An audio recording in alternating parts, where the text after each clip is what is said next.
What's good, everybody? UFC 313 is here. The return of Alex Pereira as he eventually, finally takes on Magomed Ankalaev in tonight's main event, make his fourth title defense, and it's going to be a jam-packed main card. Absolutely, boys. boy. How are we feeling for it? Yeah, so I'm very excited for it. A little bit downhearted that we're not together, but I know. the main card's still a kind of good one. But yeah, Alex Pereira is like that most anticipated fight against Magomed Ankalaev finally happening. Can't wait for that one. Yeah, and there's a lot of answers to be to come Exactly. after this main event. Really. No, it really is. I mean, we did the What's next? breakdown show as well, didn't we, earlier in the week? And we talked about how it's probably the most exciting fighter in the light heavyweight division versus the most boring fighter, the least exciting in the light heavyweight division. But equally, they are just as dangerous. And so it still doesn't really tell me who's going to win. We chopped this up earlier in the week, and it's a great style matchup. One that I've been excited to see for a while. And I think the reason why it took so long for Ankalaev to get here was because a lot of people are scared about what he could do. So that's a bit of controversy coming in nice and early for you guys. You can take it to the bank. Yeah. I just noticed, you're wearing that lav thing. Can you move it closer to your mouth? We're getting a lot of room. There's a lot of room.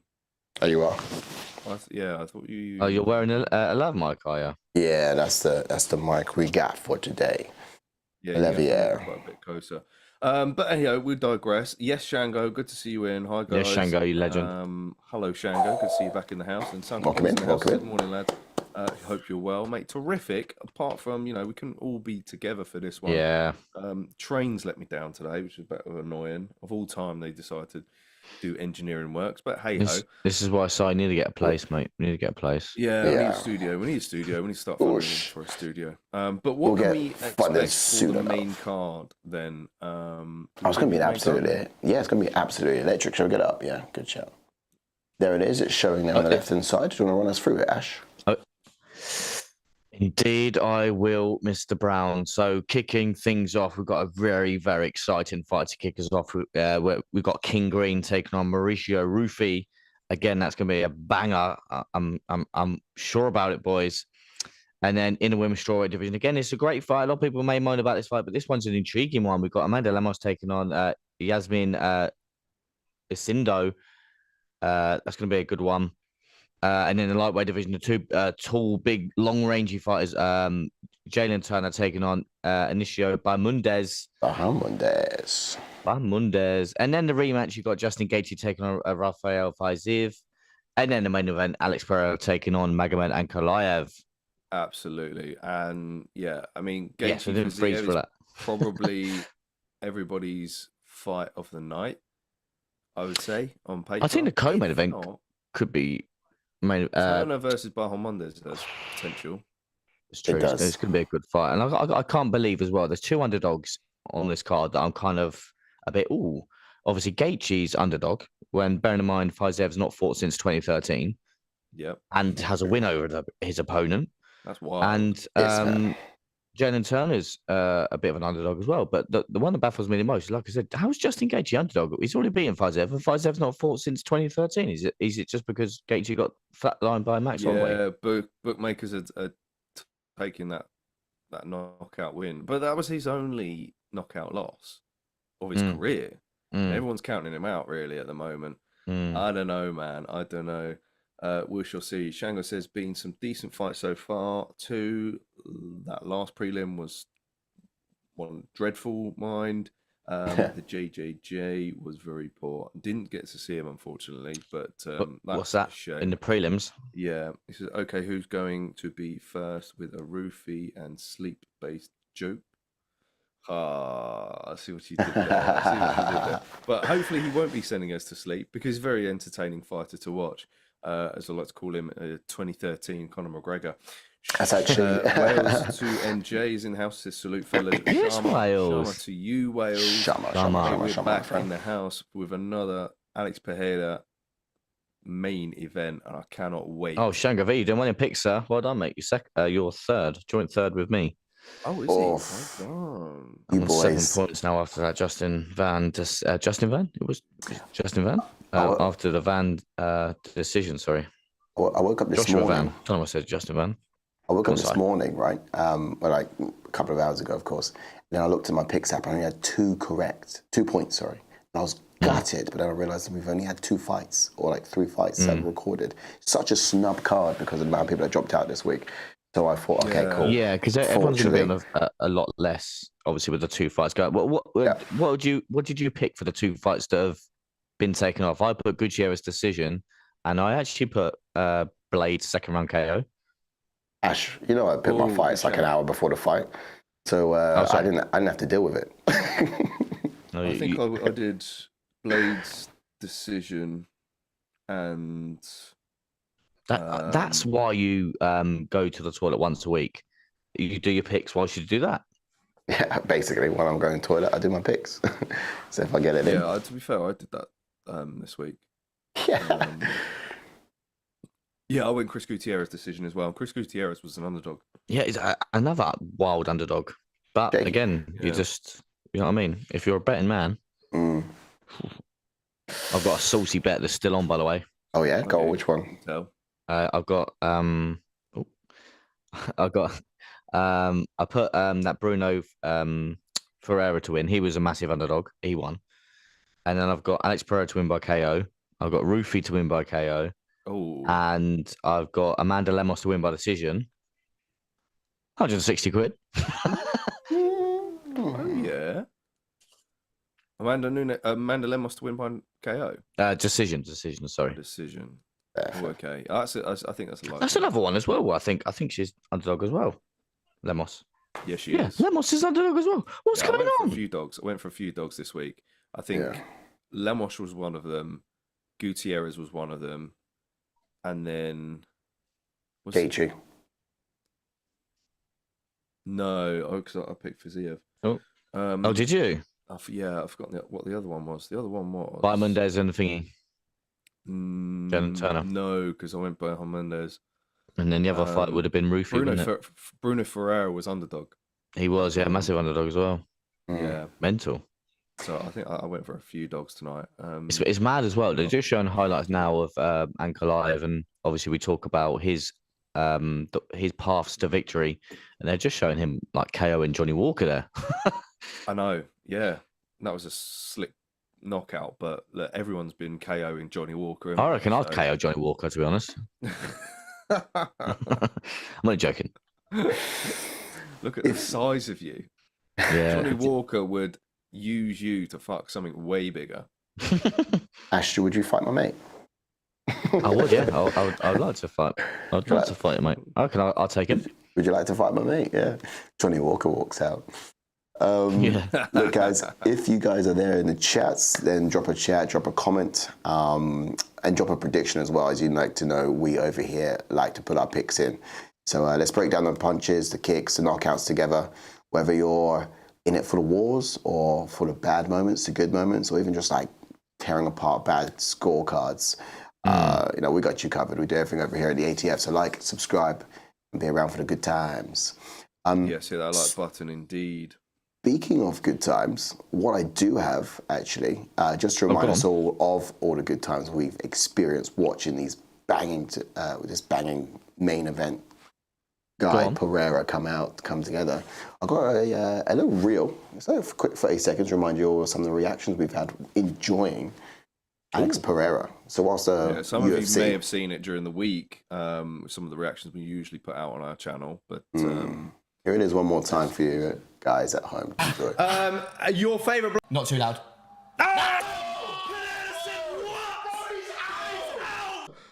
Oh my goodness! Oh, he's out! Oh! He's out! Pereira's done it again! Second round, Pereira's just put him out! If this round ends...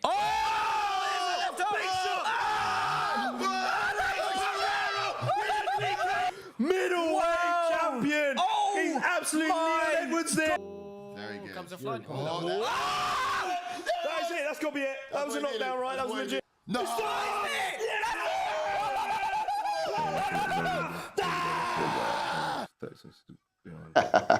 Guys, that was something. What was your favourite knockout? I mean, or your favourite reaction? Just seeing us together.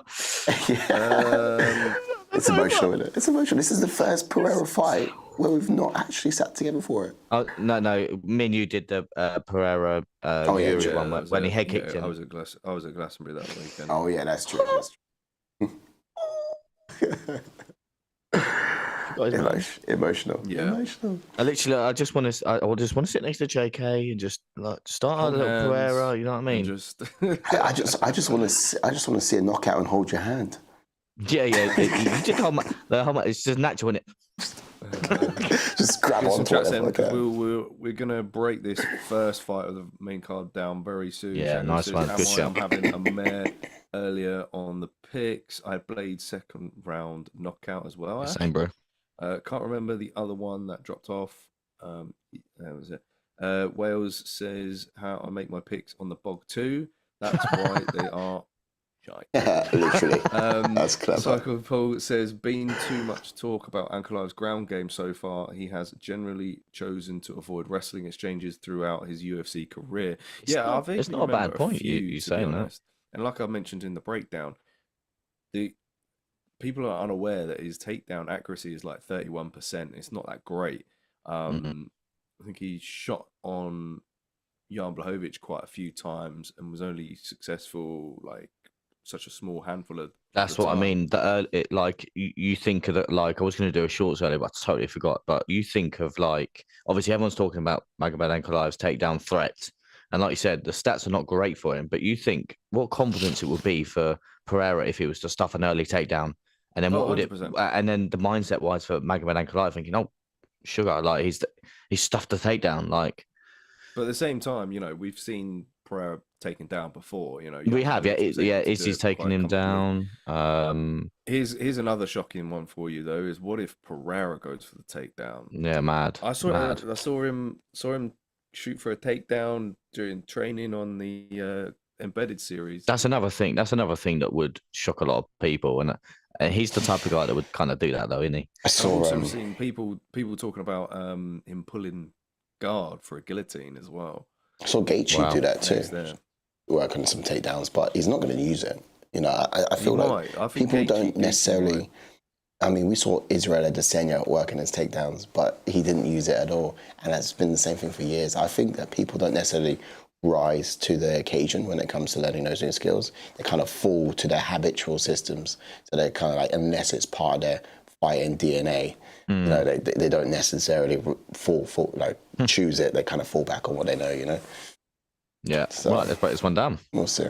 Yeah, shotgun fights up. Let's jump on two. Go on. Guys in there, don't worry. Go on. Two Toes popped in. Go on. All right, we'll get Tuto, who says, well, thanks for the donation, Tuto. Thank you. That's good. Respects to ATF fam and crew, JK Ash Sai Wales. Greetings from the entire Italian national rugby team currently in Twickenham. Well, hey, getting ready for tomorrow test. Come on, good luck, boys. The Brits. I salute you, my friend. Come on, boys. Lads. Come on, Two Toes Army. Come on, come on, Two Toes Army. Let's go, Two Toes Army. Let's do it. Wales says, "Oh damn, Sai's got a snake around his neck. Brave man." Also said, "Brilliant. He's defeated the face of the UFC right now." He's definitely the face of the UFC right now. He's referring to Pereira. Shango says, "I miss all four of you together: Sai, Ash, JK, and Hasbullah." He remembers. Oh, stop it. He remembers. Miss that too, Shango. One day, but Hasbullah's currently in my closet. I'll get him out of the closet one day. We'll have to get the band back together. Yeah, we'll get the band. Right. Anyway, let's jump onto this fight. Again, JK will 100% get back to the chats just after the quick breakdown that we're going to deliver for you. We're going to jump onto Ruffy, who's just making a walk now. He's got a pro record of 11 wins with one loss, with 10 KOs, does have 7 first-round finishes, and his UFC record is 2 wins with 0 losses. He made his UFC debut this year in 2024, been on the Dana White Contender Series, and that was in 2023. Is currently riding a 6-fight win streak. That's right. So make sure you put your drinks away because Ruffy is currently in the prep point. No, he's a switch stance fighter, extremely laser focused on the mission at hand. And there's different shades of Conor as well. I know, JK, you alluded to that a little bit earlier, but you can't help but notice it in his fight game.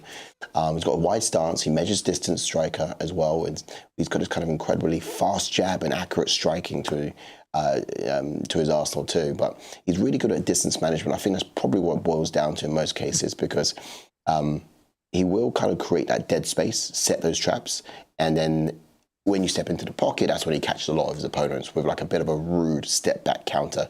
Now, defensively, he can roll punches off of his shoulder as well from like that Philly shell. He kind of uses that like a guard. But offensively, he's just really talented. He's a great martial artist who can actually be creative with his striking too.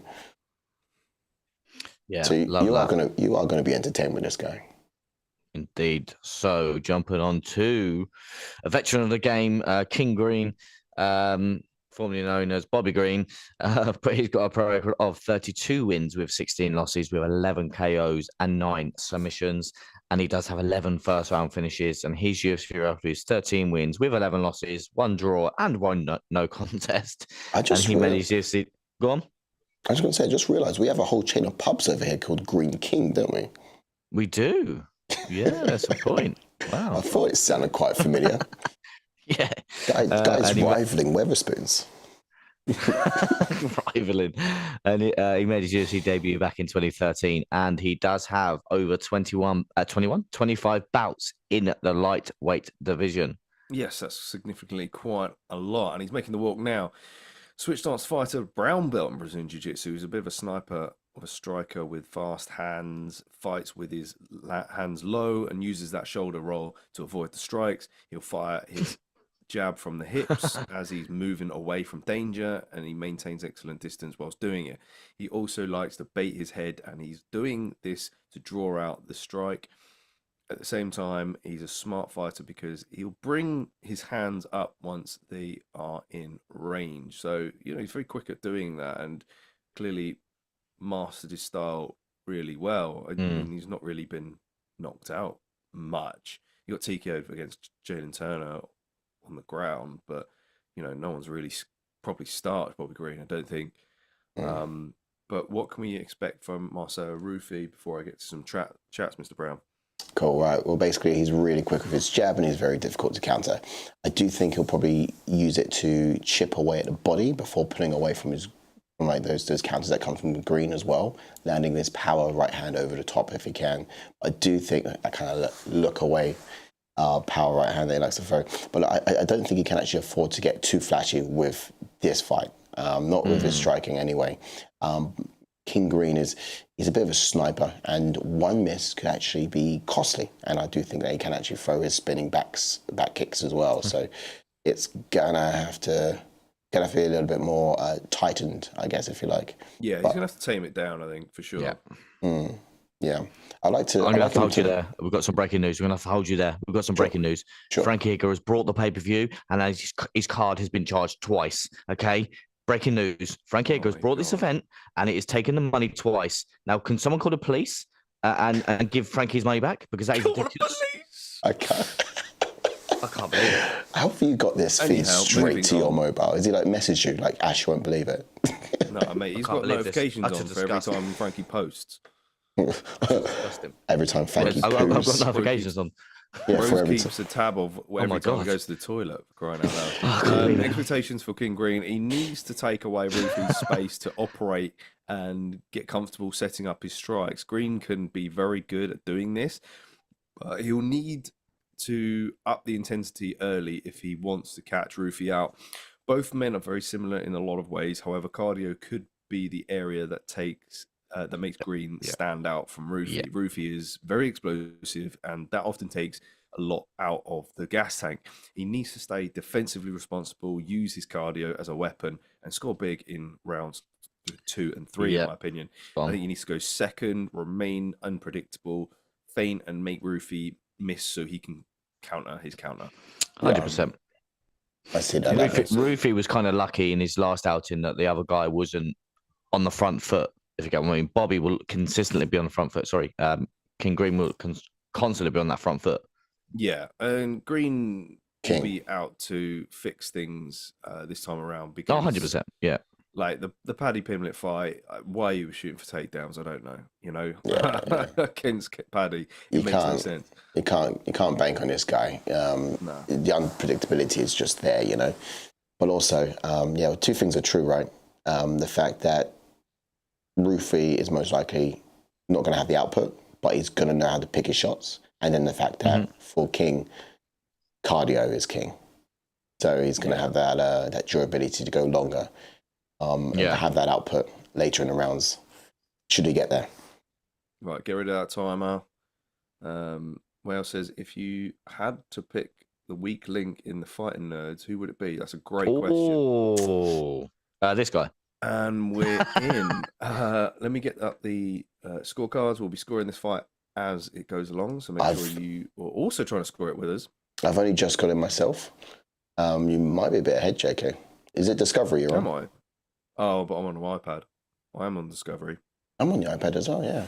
47, 46, 45, 44, 43, 42. Oh, mate, I'm spot on with you. Nice. But I did pause mine earlier, didn't I? So. Countdown again. 34, 33, 32, 31, 30, 29, 28, 27, 26. You synced? Hang on. No, not yet.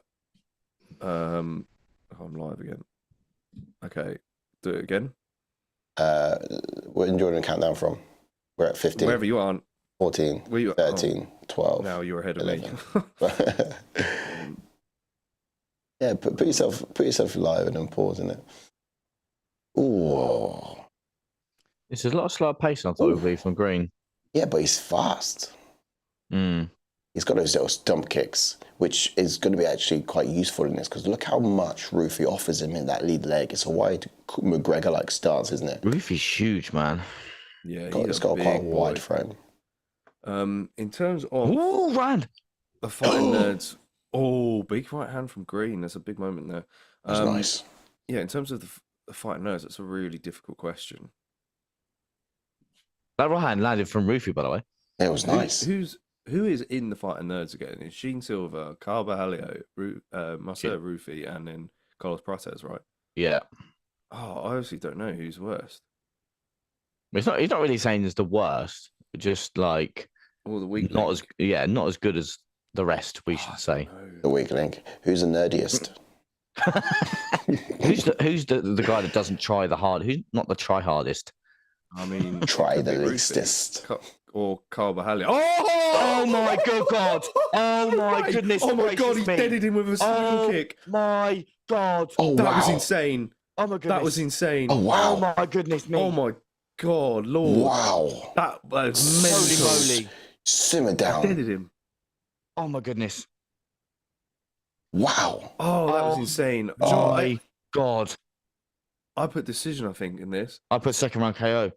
No. Oh you? my goodness me! Wow, he landed that flush. Get that press now. Oh my days. I'm shaking. Wow. Wow, that was insane. Okay, this guy's not the weak link, man. Yeah, it's definitely okay. It's not this guy. I love how we said that. Guy. I literally said who's the weakest link, and then that happens.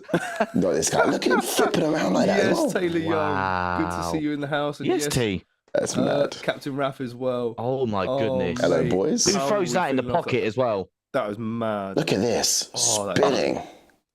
And there's your knockout of the year so far, guys. Yeah, knockout of the year. Knockout of the year. Boom. Done. That No is one's beating nice. That is so beautiful. Wow. Scorecard not needed. Is that going straight on the drive, is it, Si? Or I don't think it would. ah, damn it. Okay. It would be cool, innit? I could put it on my phone and get it out relatively quick. It's a different operating system. Oh my days. Yeah, But P's and Q's, boys, that was literally not what we spoke about 10 minutes ago.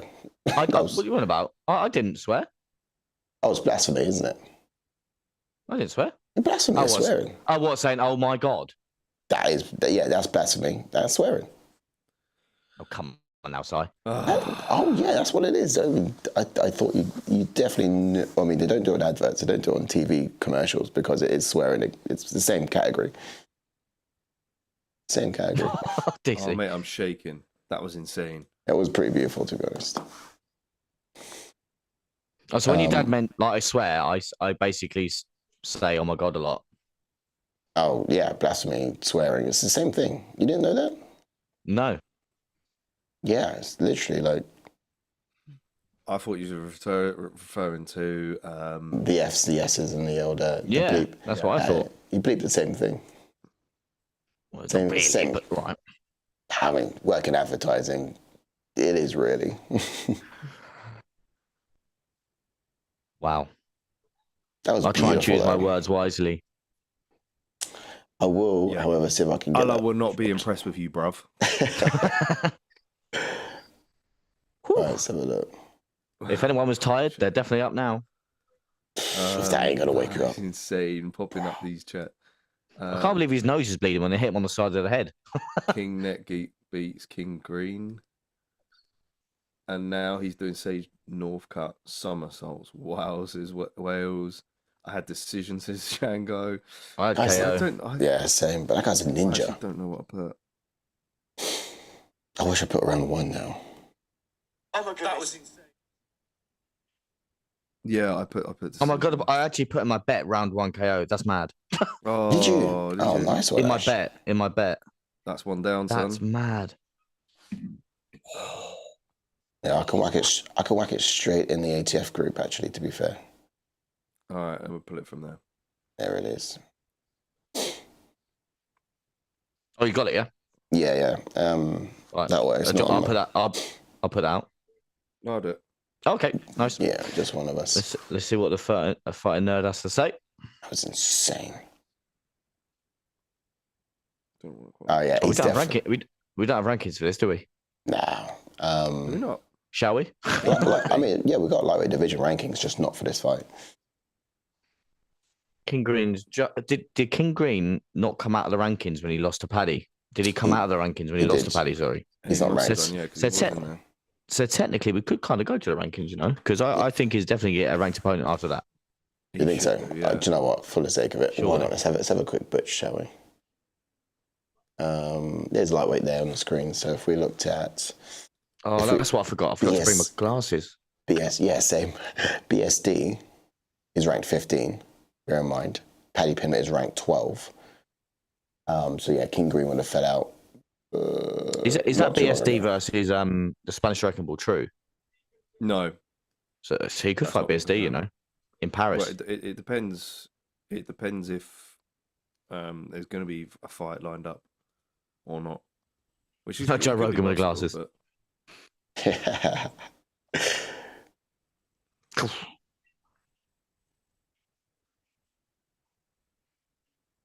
KO of the year, Wow, man. beautiful. Put that as a title. KO of the year as the title. of the year, question mark here. Unbelievable. And we talked about it for days. Where was I when Ruffy got a knockout of Green? Wasn't with the boys. It does cut a little bit deep, I'm not going to lie. But I think we can probably see Ruffy contest with... The talent between 15 and 10 is wild. Ruffy Moicano I'd love to see. yeah, Dar- Moicano's probably going to end Give up. him Dariush and he Then- can start his rise towards the title. You know, give him Dariush and he can start tracking to Dariush or Maricano and he can start trotting towards the title, to be honest. Yeah, I mean, Wow. either way, Darius is getting slept in his next one. Dariush would have been a champ one day, once upon a time, if that fight happened, just so you know. Oh, here we go. He was It never all- going to be a champ. It all would have been different. All would have been different. Nah. When Nice. when Thanos clicks his fingers, it will change, mate. Sorry.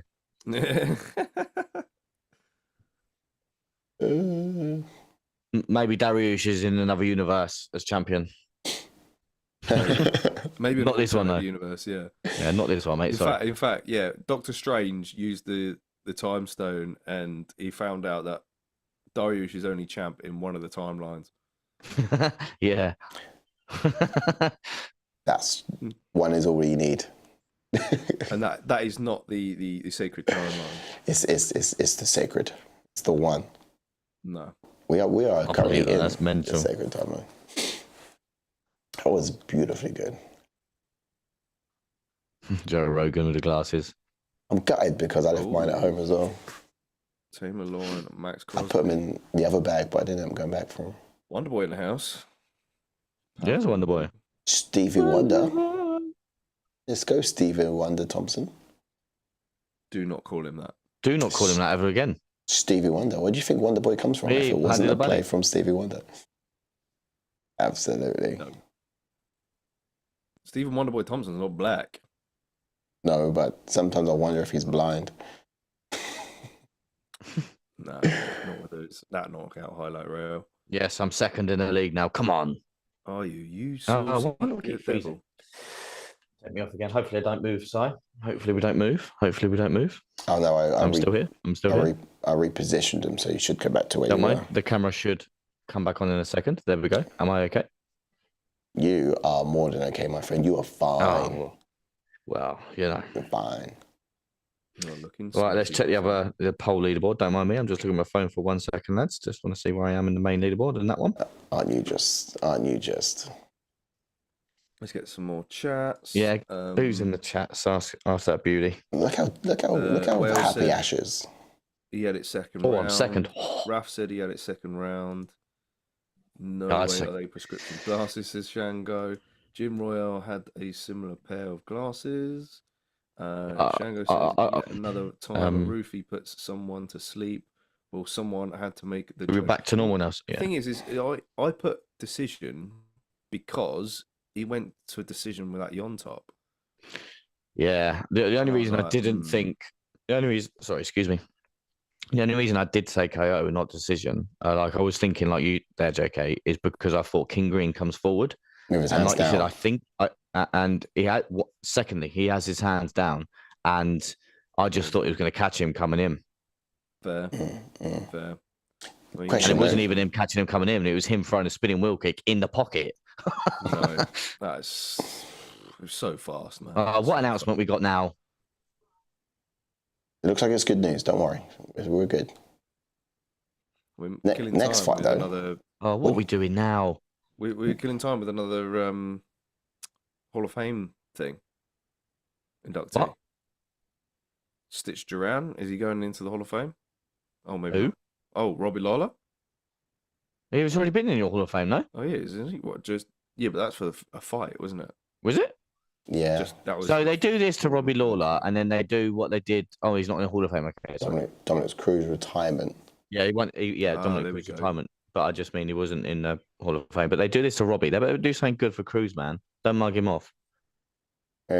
Cruz will be in the Hall of Fame. I mean, he was the first ever bantamweight champion. It makes sense. Yeah. Shango says, same reason I went decision JK. I thought maybe Green would have learned to not be so standoff and useless. Wales says, unpopular opinion, Bryce Mitchell chokes out Gene Silver. Yeah. I actually think that's he gets fraud checked by Really? Flat Earther. Thing is Bryce Mitchell's got like this heavy weight on his shoulders right now. He got booed the fuck last night at the press conference, and he looked quite a bit shaken by it. So I don't know. He's saying, "By the Lord of Jesus Christ, I will prevail and get back to winning ways." But I don't know, man. I feel like Gene Silver could very well sleep him. That's kind of my feeling at the moment. I loved it when Robbie Lawler won his last fight by KO, man. I loved it. Oh yeah. What a way to go out. It's a good bow out. Real good. Going out a proper way. You know, it's crazy. Some fighters are they just get given killers, like young killers, before they bow out. They shouldn't. They should be given Respectable, someone equally saying- Yeah, generation. exactly. It's crazy. Jose Aldo's getting bloody. What's his name next? Yeah. Frankie Zahabi. Edgar. Who did Frankie Edgar get? He got Yeah, Frankie got Chris Gutierrez. Gutierrez, exactly. But I think it was kind of forced on Frank. Not like I think Frankie just wanted it because it was in New York, if you know what I mean. Yeah, Madison Square Gardens. yeah. I don't Talking think to he him cared. was- I don't think he cared who it was. He just was desperate to fight there, and I think he could have had someone stylistically a little bit better than Gutierrez, but yeah, I think he wanted a Cruz, didn't he, or someone Yeah. like that. yeah. It would have made sense. It's a shame. But Jose Aldo's just getting, I think, certain treatment, to be honest, because the UFC bad, isn't it? know that he's trying to run out his contract, and then therefore he can retire and not be held down. That's mad. And the contract won't be frozen. Because he did boxing, didn't he? No, he's getting emotional, man. He left to do boxing, yeah. and he came back. But how could he do that if he was still in his contract? I didn't know. Yeah. Yes, Robbie. For me as well. Love it, Lolo, man. Proper emotional. Look. Love it, man. Dustin Hurley in the house. Yes, Dustin. Yes, Dustin. Hope you're doing well, good, sir. brother? Good to see you. He says, let's go. Let's go, Dustin. It's been a minute since I've seen that guy. Miss you, bro. No, miss you, son. Thanks again. He can't bring the globe in the cage, JK, mate. It's all flat in there. Oh, dear. Wales busting out the flat earth. Jokes. Dustin says, Lawler has a pro through and through. Was a pro through and through, sorry. Yeah, indeed, man. I mean, that Rory McDonald fight is probably one of the best fights of all time, hands down. But that little welterweight run that he went on, the belt was insane. It was. He beat Johnny Hendricks. Was so glad he beat Hendricks. Yeah, same. Gutted to see him get flatlined by Tyron Woodley, but I mean, he's been everywhere. Fought who's who. He has. Shango says, "Oh wow, didn't realize Jim Miller, the ever living, is fighting at UFC." Yes, modern hero wing. How's he still this hungry? I mean, that's crazy with Jim Miller. That's right. He's guy's just untouchable. Modern warfare wing. Take people out. Look at that guy. It's not Call of Duty, mate. Modern warfare wing. That's what I'm going to call it, mate. Dustin reckon this card was a 7 out of 10. Jackal sucker. Yeah. I think I would give it like 7.8. Something like that. Love it. Post USADA Hendricks was trash. That's real talk right there. He was bad. Love seeing Wonderboy Thompson piece him up. Jersey legend. Oh, Jim. Oh, yeah. Let's go, Robbie. Yeah, man. Oh, Robbie. There he goes. He's had quite the career. Firefights. How do you reckon Gaethje is going to bow out? Or we had an interesting talk earlier this week, didn't we, JK, about how that KO was pretty gnarly. But again, it was his first knockout, and a lot of people are talking about when is he going to hang up the gloves. Even you mentioned this could potentially be the last one for him if he gets another bad KO. But that would just be 2 in his record. Would it be time? Who's that? It would be Drew. Gaethje. He's been TKO'd twice, 3 times.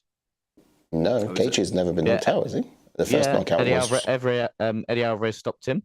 Dustin Poirier stopped in the first fight. And then Max Holloway. Yeah, 3 times. I swear he said on Embedded. But I would say KO'd Max. Obviously, he got TKO'd against Eddie Alvarez. Eddie Alvarez dropped him, but he did get back up to his feet. But it was a good stoppage. And then the Dustin Poirier first fight, that got stopped. So and then obviously the Max Holloway has been TKO 3 times. Oh, he's been. Yeah, but I mean, the first on one the was record for Wikipedia says Eddie Alvarez was a knockout knee, but I don't know. Maybe Gaethje's received that much punishment that he thought the Max Holloway one was his only. Well, yeah, I think when he means if you want to get technical, knockout, yes, because with the Eddie Alvarez and the Dustin Poirier one, he got back to his feet and protested the stoppage. You know how tough he is, but yeah. Teddy Young saying Lawler definitely deserving of Hall of Fame. 100% agree. Wales says he battered GSP though. That was a bullshit decision. Yeah, but I mean he was on the sauce anyway, so karma. Shango says, does anyone else think we need more Brazilians in the women's strawweight division? I mean, there's a load, right? Dustin says his chin is gone. I think Holloway was coming up a class and knocked him loopy. Teddy Young says Holloway was the first person to knock Gaethje out cold. Dustin Eddie Alvarez TKO'd him. Yeah, so yeah. Right. Yeah, okay. So, yeah, that's what he was referring to. All right, we'll prove I got you, boys. I got you. The next fight. I mean? Right, jumping on to Lucindo then. She's got a pro record of 17 wins with 5 losses, with 8 KOs and 3 submissions, and she does have 3 first-round finishes. Her UFC record is 4 wins with 1 loss and she made her UFC debut in 2022. She's currently riding a 4-fight win streak. And also, an additional fact for you guys, she made her professional debut at 14 years old. Yes, I put that one in there actually. That's actually meant you I heard that on the broadcast. I was like, "Raw, 14. That's mad. Meant. She's That's only 23. barely legal. No, it's not legal. That's not legal. It's not even legal. I mean, what state is allowing that? I mean, then again, it's Brazil, isn't it? They Cool. pro Fight children. debut at like 10 anyways. Yeah, that's well over the asking age for Brazil. Yeah. Okay, let's have a look at some fighting style then. So orthodox fighter, confident grappler, and wastes no time finding the body lock and getting the fight to the ground. Her pressure at the point of the body lock is actually quite phenomenal. She has a million ways of getting the fight down once she's kind of got her hands together and her hands on the opponent, but on the ground, she kind of just continues to keep you close to her chest, allowing no wiggle room for opponents to escape at all. And I guess largely sometimes it's just because of her size. She does utilize that particular fighting style in order to kind of level the playing field. But, you know, she's often the smaller fighter you see in these matchups. So she kind of learned to level that from an early start. Now, when standing, she has basic striking, I would say. However, I've seen some phenomenal combinations come out of this woman as of late, and explosive demeanors in her fights as well. So, yeah, a little pocket rocket, I'll probably say, in terms of when she's right opposite you. But let's have a look at Amanda Lemos. Yes. Very tried to intimidate her opponent there with that little walkout, didn't she? Jumping on to Amanda Lemos, then she's got a record of 14 wins with 4 losses, with 8 KOs and 3 submissions. It's the same as Lucindo. Very interesting. 8 KOs and 3 submissions. But she does have 8 first-round finishes though, and 8. Her UFC record is 8 wins with 4 losses, and she made a UFC debut in 2014. Yeah, she's an orthodox fighter. However, sometimes she will switch and land strikes from southpaw. But I wouldn't call her a switch stance fighter as such. It's not that fluid, I don't think. Comes out with a wide stance and hands chest high. Very confident in her striking. She'll control the center of the octagon, remain patient, and step in with a jab. Throws strikes with deadly intent. She's able to generate so much power in both hands, and has a lot of torque in those kicks to the body as well. She's very confident of fighting off of her back foot as well. She'll use her opponent's momentum coming forward to land that killer right hand of hers, which we've seen in the past. One of the hardest hitters in the strawweight division, perhaps, but I wouldn't say the hardest. As we've got Lucindo in the prep point, Ash, Sai, what can we expect? I reckon her last win was probably her biggest yet, and it was actually against a technical striker too. So I can just see her employing the same game plan in this one, most likely, or something similar to it at the very least. Like, she's got to close the distance, she's got to get the body lock, she's got to force Lemos to the ground, and then just go to work from there, basically. She would have seen the mistakes Lemos made against Zhang or Jandiroba, for example, and just kind of exploit those kind of areas.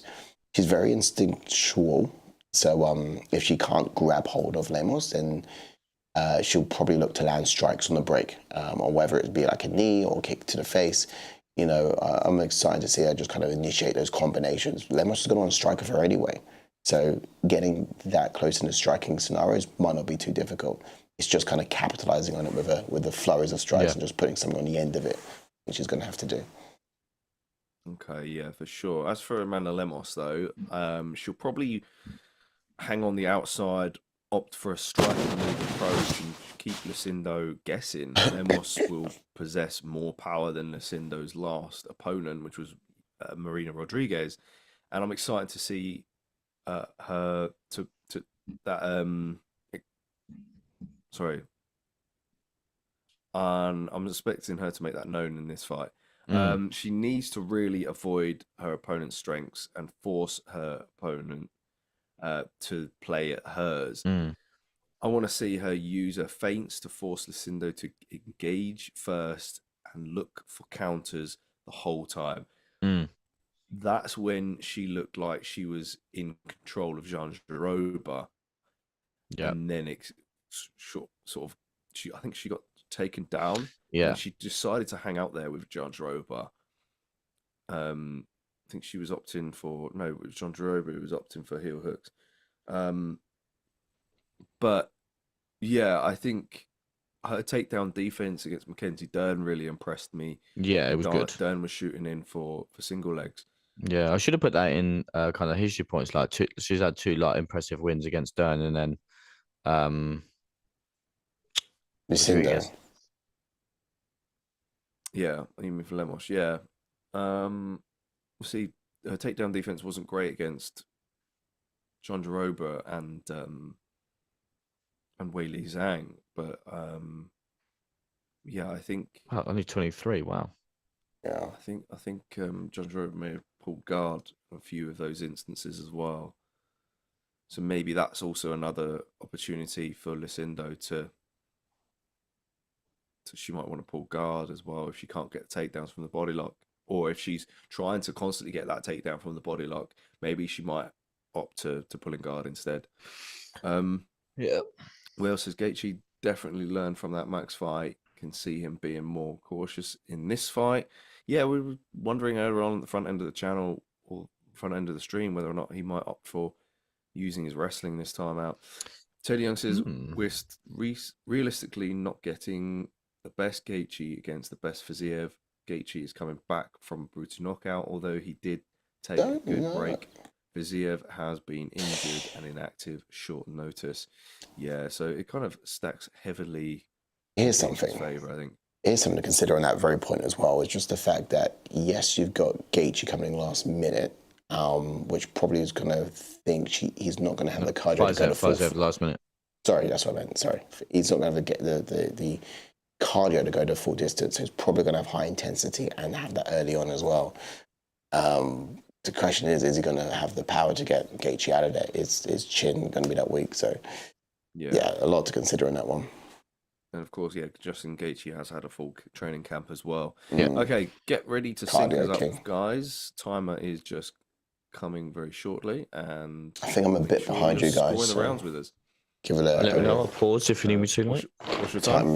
Time has just gone in, so I'm at 54, 6, 55, 54, 53, 52, 51, 50. Nice. Oh, and who did you guys pick in this?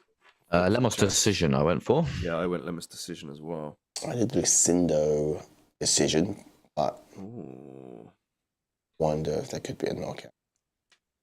Did I move my camera? The way that these girls fight, we could see a knockout.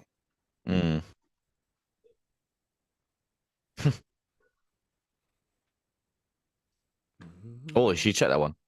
She did, yeah, nice check. Me. Oh, you like acknowledged it, right? yes, it was like, oh. How have we gone against the Brazilians on the card so far? Yeah, I'm going for the Brazilian to win. I guarantee the Brazilian was going to win this one. Yeah, exactly that. Can I not put money on a Brazilian fighter to win? Lucindo decision as well. Woo. He went who? Lucindo decision. Who said? Shangavi said that. Yeah. Oh, he's up there as well. Oh, this is crucial. Ooh. This is crucial. You two playing at it. Yeah, get a room. This is crucial. Cannot believe Pereira won a decision against Petrosian. He won by submission, didn't he? He won submission. Oh, yeah. Submission round. Sorry, yeah. Oh. Yeah, exactly that. He was one of my underdog picks tonight. He was a lock. Yeah, he was one of my locks, man. He was one of my locks, bro. And we've got body lock at the moment. Lemos was operating on. She initiated this inside, which I was quite surprised by. Oh, here we go. This is where she loses it. Oh, I don't this know. Is where, look, there's no underhook on her right side. She's got the blooming overhook on this right side here when she needs to fight the underhook. And this is where she loses the fight. You reckon? If she can separate, she needs to separate. Lucindo might be a lot stronger than we're making out. Yeah, it's true. Sucker. Go on. Pressure on the face. Go on, don't let this youngster do this to you. Come on. Yeah, she's 23. Oh, go on. Oh, nice. Oh, yes. That's a trip. Okay, that's interesting. Right, now just stay for the round. Nice. Now Lucindo's just going to sub her off her back. Yeah, I could imagine. This is not what I was expecting, but All right, Lemos got the takedown, but she needs to do something with it now. What's Right, Keith heavy looking ground for and here? What's Keith looking for? Oh, slight little finger. Oh my off God, she got the chest arm. there. Oh, hello. And this is where I Oh, said, don't snatched play on her the back. ground. Why are you Snatched her playing back. on the ground with these grapplers? I think she can't She escape. gets caught again. Oh my She God! got Oh my on God! blotter. Oh my God! Oh my God! Oh my God! She got on blotter, I think. Oh no, it's bailed. Needs to change the camera angle already. There we go. Yeah, well, there we go.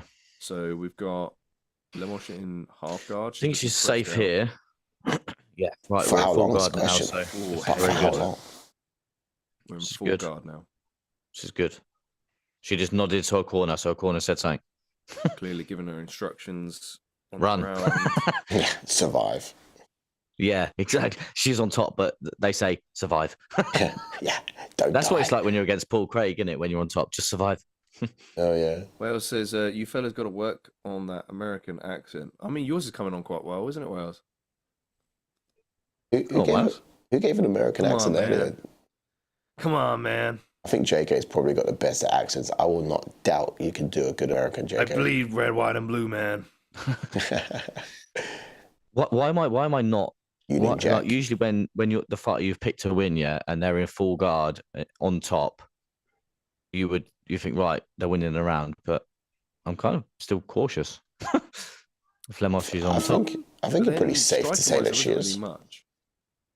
Oh, she's got to win this round though. I just mean I'm just worrying just because, like you said, good throat submission threats. That one damaging elbow that you noticed earlier, JK, is cut. Oh yeah, Lucindo. Under the eye, damage. That's one over the round. Yeah, Enough said. she's got damage.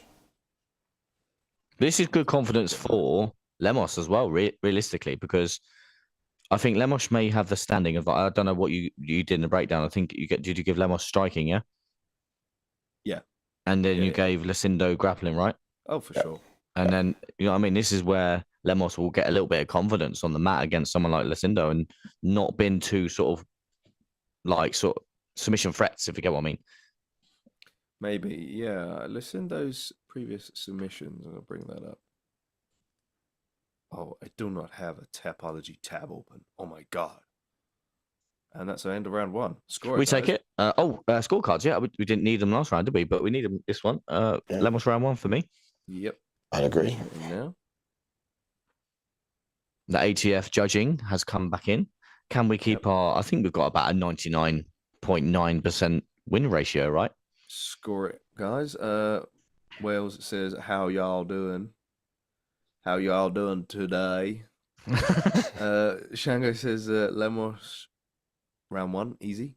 Yeah, I agree. Taylor says Lucindo has blood under her eye. Yeah, I think it's the only real significant moment of the fight. Really, was that clean elbow. But yeah, pretty clear Lemos round. More to come. All cards. Oh, it's from up. standing elbow. From standing, interesting. Oh, Well, she looked pretty nice. comfortable on the ground so far. She managed to stay away from any Cool. In fact, that was a little bit lower. Would have knocked her block off. Yeah. Agreed. Hopefully that swells up and doctor stoppage round two. Well, Even up a decision, but you know. Round two, let's get going. There we go. Yep, and we're in. It's on. Again, that will do Lemos a world of confidence, if you know what I mean, that she can hang down there with her. Should If you get what I mean. But that could be also misleading. If she does it again, she could get subbed. You just can't hang. You can't hang out there with Lucinda usually. Not a lot happens. Oh yeah. Not to say that, but it could be kind of bad in a sense of if Lucinda pushes Lemos up against the cage, she'd be too relaxed and doesn't mind getting taken down. If you know what I mean. I do love Lemos's composure though. Look how just I'll get my jacket. embracing and ready she is. You know what I mean? You just tell. Yeah, just waiting to offload bombs, mate. That's what she's waiting for. I'm getting a bit of Pereira. You've got to be a little bit patient as well. Great leg kick. Wow. I'm getting a bit Pereira. You getting Pereira? It's giving Pereira. I'm not gonna lie. See, and this is what you need. You don't need to overextend, and hopefully, I want to tell her that as well. Yeah. Just kind of edging in. Underhook. Faiting with the hands. Yes. And then just like picking a strike. Yes. Fight the underhook. Yes. Fight that underhook. Oh, she's gonna get a trip. Oh yeah, she's hooking that leg. You can see she's trying to hook that leg of Lemos. She can't find it. Well, Lemos's leg is trapped in the middle. Oh, Unless she can use her body weight and drop down and go for this a trip on the right hand side. yeah. Drop her down, drop down and go to the right. This would be big. Shango says Lucindo looks to have a very odd plan. If she gets taken down, she will lose every round. Lemos looks like it's easy to reverse grapplers. Yeah, I mean, I think Lemos's height might be playing into a bit of a factor in here in these clinch scenarios. Lucindo is not exactly the tallest. No. Well, nearly got to take down again. Yeah, man. I mean, this is not what I was expecting from Lemos. Oof, nice from. That was nice. Yeah.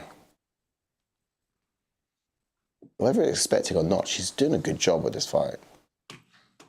Oh, that was sensational. Oh, beautiful trip. That was nicely done. Oh, is she trying to wrap up? Please don't wrap up her neck from there. Just relax. Just relax now. Calm yourself down. You're not going to get it from there. I'm not elbows. Land down. Can you do 12 to 6 here? Land them. It's Vegas. No, yeah, land them. Vegas, I think. Land them. I don't see how she's not going to manage to get 12 to 6 from that angle, though. Yeah, this 12 to 6, this angle, sorry, that's playing now was definite. You could see that they were land, but the other angle, it didn't look like you could, if you get what I mean. I'm all for it. I'm all for a boring decision win. I don't care. I'm all for it. I'm all for the points, lads. I'm all for the points. Shannon says Lucindo looks weak more, holds too, and yeah, the height is an issue for her. So he agrees here. I think it clearly is the height taking effect, and I think there might be an element of strength in there as well. You mean because she's smaller? Take down Marina Rodriguez. Lucindo is only like an inch smaller than Lemos. No, really? Yeah, it's like 5'4" and 5'3" or something. What? It looks Would you like me to fact check paper. It? Yeah, check the facts if you like, but on paper, that's what it is. But then otherwise, you're right. When they stand next to each other, it does look different. But yeah. Oh yeah. Oh, are we live on Facebook as well, lads? Sorry, I'll get the old Facebook chats up. Sorry, apologies if we have not seen any chats on the Facebook, but if you are watching, welcome all in. Nothing yet so far, but if you do chime in, I'll be waiting eagerly.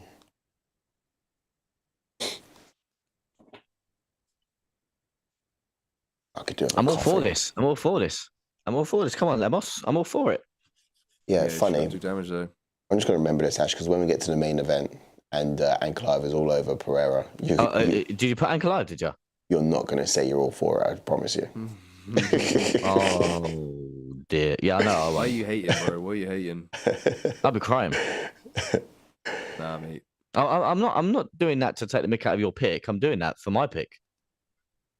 If you think I'm trying to take the mick out of you. Who, me? Yeah. No, of course not. I just know. I wouldn't do that to you.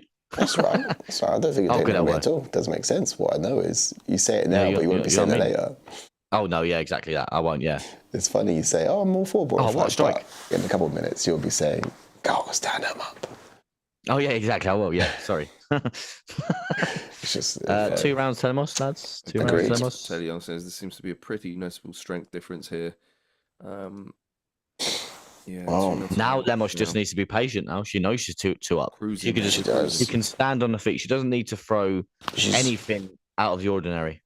She just has to consider now what Lucindo's gonna have to do to get the win: submission or knockout.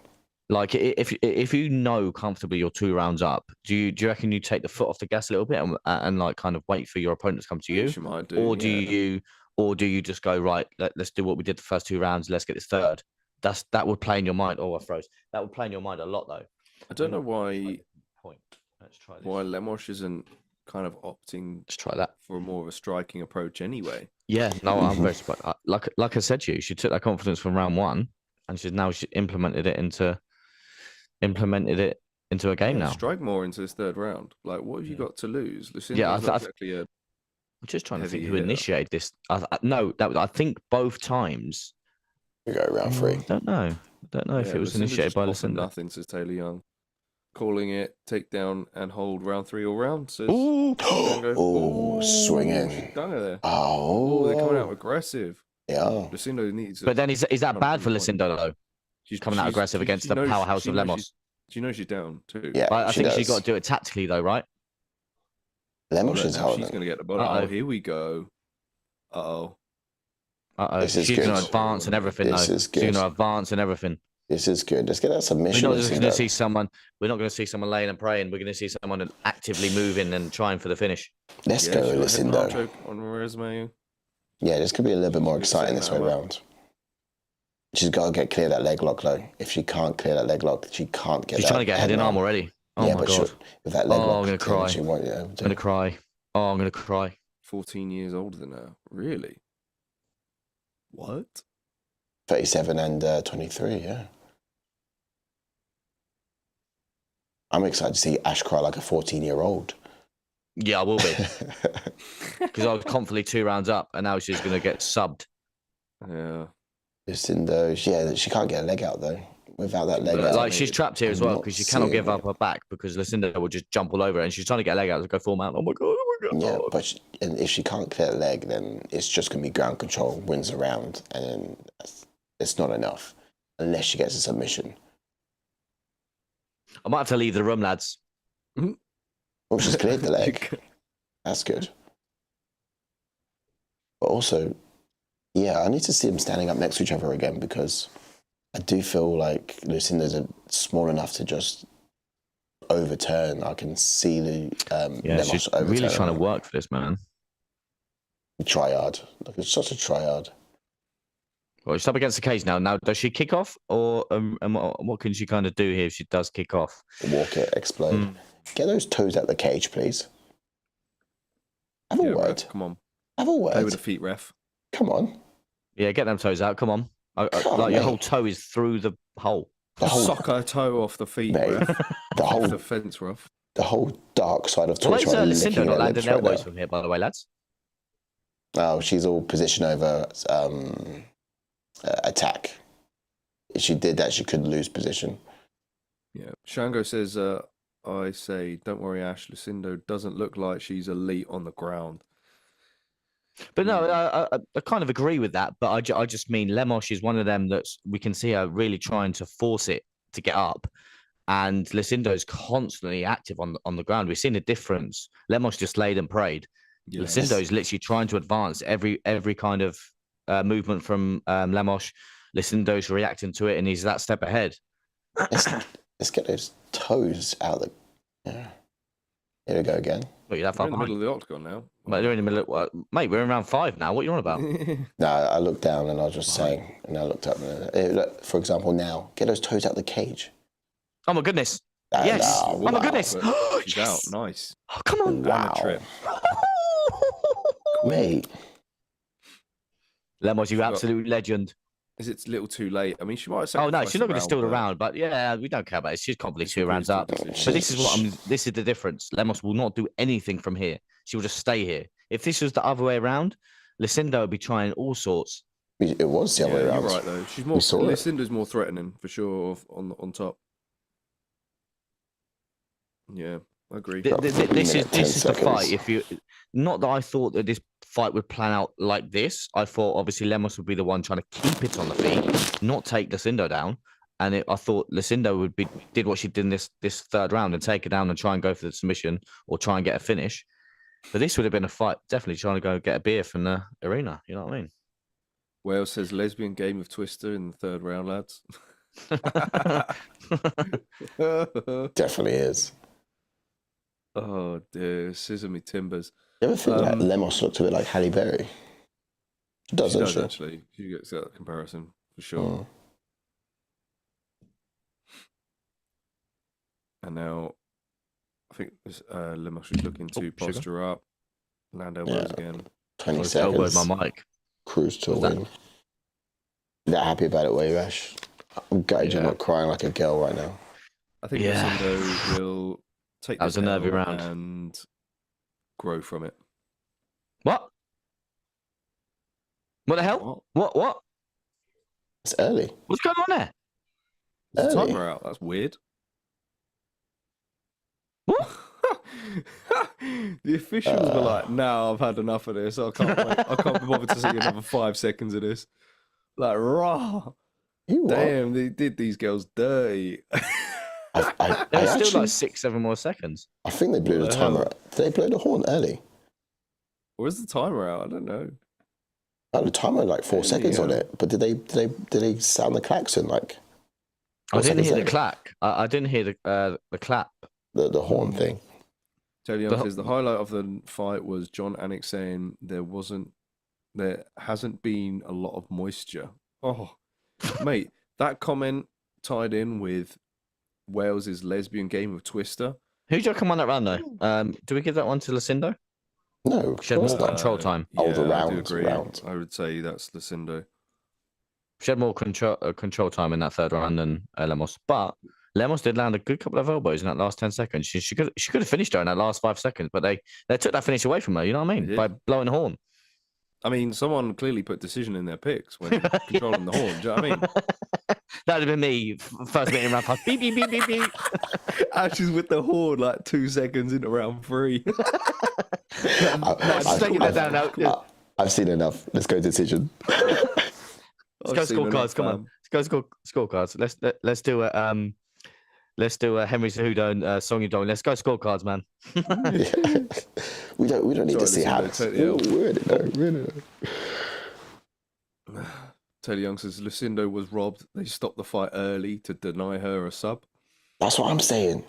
That sub was coming last 5 seconds. They had stopped it earlier than that, maybe 3 rounds early. Damn, brutal, Shango. Did we do 29-28, yeah? Yeah, we got it. Look, see, I mean, you just call this judges, man. You know what I mean? All judges gave that last round to Lucindo. All of the ATF crew gave the last round to Lucindo. Just sign us up, honestly. I actually didn't even bother ranking the last round. We need authority to sit and judge. You know what I mean? There's no bias. There's no bias. You know what I mean? It's just proper judging. We'll do rankings and then I'll grab another coffee, I think. Yeah, I think I'll do this. I'll let you two go. All right, sweet. Rankings are up. Let's have a quick look at what's going to happen next, boys, for this division. Currently have Lemos in at number 5. No movement for Lucindo, of course, at number 7. Rankings, sorry. What's next for Lemos? Can Colby Covington get any more further up Donald Trump's arsehole? Jeez Louise. The answer to that question is no. Absolutely rankings. We're looking at Lemos, who's in at number 5. And what's next for her, really? Because Lemos isn't going to move anywhere, is she? She's not. She's set still. And all with Lucindo, in my opinion. But Tatiana Suarez, if Tatiana Suarez is healthy. Lemos, so just getting the rankings up myself, lads. That's the only option. But then that's fighting above the girl that she lost to in Jandaroba, right? But I get what you're saying. I know. Jandaroba probably will fight for the... Or does she not fight maybe even the winner of Jandaroba and Entourage? Because Entourage is not going to move if she beats Jandaroba, is she? Lemos is already Jessica Entourage also submitted Lemos. Oh, standing high arm. I remember that. Literally like the last fight. So that's also recent still as well. So I wouldn't give him her Entourage, but like I think recent. That was like 5 years ago. It was like one of 2 years ago. It wasn't that long ago. It was like one of the recent fights. What, two fights ago? 2 fights ago? 2 fights ago, mate. It was 2022. What are you on about? how many fights ago was that? 2022. Like 2 fights ago. Are you all right? Yeah. Get out your time machine, bruv. Hey, get out Neil Dariush's time machine, mate. Guys. Hold on. 2022. 2022. Oh, blimey. Yeah, it was a while ago. Okay, no, my bad. I actually thought it was like a couple of fights ago. I thought it was a couple of fights ago. I watched you fight like once a year. No, true. It's the silver recent, but maybe it's just a highlight to watch them. You know what I mean? They're doing a rematch in the co-main event. Again, I know it's short notice. Fiziev stepping up, but yeah, if Jessica Entourage wins, they could do a rematch. You don't know. That's just an option. Or is anyone else on the rise? Nah, I don't think it's worth. No one else is really on the rise, really. You could do Weili Zhang move up in weight and relinquish the belt, because that seems to be in right now, right? If you're Ilia Tabora, you move up weight, you relinquish the belt. So if Weili Zhang does that, then she's going to relinquish the belt. Does that not put Janjanan and Jandiroba for the belt? 100%. Yeah. It does really, but then that's literally not too long away. So I reckon maybe they won't do it just yet. They'll probably get the winner of that fight will then fight Tatiana Suarez, maybe. That's possible, right? Yeah. They might do that. Suarez is at number 2, so you're looking at Yan Jinan against Tatiana Suarez, or Yan Jinan or Jandiroba against Tatiana Suarez. Maybe if because Yan Janan's not fought Lemos, no? Them two fought? See, no. No, they've not fought. Maybe if Yan Janan loses against Jandiroba, you could do Lemos first, Yan Janan. I know obviously time-wise it may not marry up. Yeah. But it depends how bad Tatiana Suarez's injuries were, because I know she did have that cut to the knee. I don't know what her... She's always injured as well. Yeah, exactly. I don't know what her timestamp is. She needs to fight down now because obviously... and I think Lemos kind of makes sense. What do you mean when you said Yan Janan versus Jandiroba for the belt?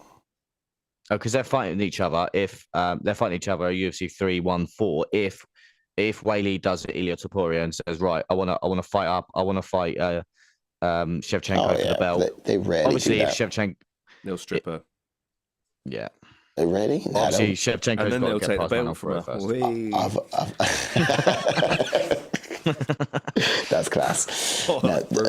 Trust. Yeah, but they've done it like once. They rarely would do that. I think it'll still be there. They'll just fight again. You need contest consistency because Topuria is a bigger name. Why are you taking the belt off Topuria?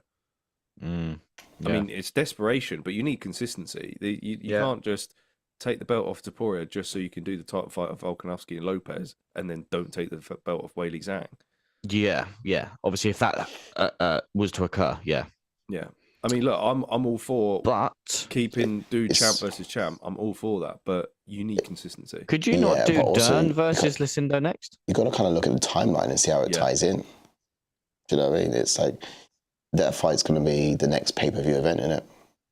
And that is, if I'm Weili Zhang, I'll just make my decision after that pay-per-view event. I'll tell you what actually would be a good fight, actually, just because she was on a bit of a win streak and then did lose to Yan Janan, is Tabafaricci versus Lucindo. Yeah, agreed. I think that'd be a good fight. Obviously, I know that Ricci's down in 10, but she hung in there with Yan Janan. Don't get me wrong, Yan Janan's striking was on point that round, and her grappling was on point. But I think it could marry up well against Lucindo, sorry. And then who's to say Lucindo versus Dern? You don't know. You never know. Yeah. I mean, they're both next to each other in the rankings. Both like to grapple. Yeah. Gillian Robertson versus Marina Rodriguez is a big fight coming up as well. That Need is some more blood up in the top end of that division, man. I think we need to jump on to the next fight. I think if Rodriguez wins, then she could probably fight up if she wins that one. Or either of those, the winner of that could probably get the next take on it, innit? I think Lucindo's last win was Rodriguez, even if Rodriguez was to win. Was it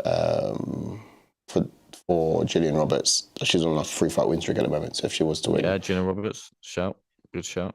I can see that happen. Okay. Yeah, we're cool. Let's take it back. Take us back.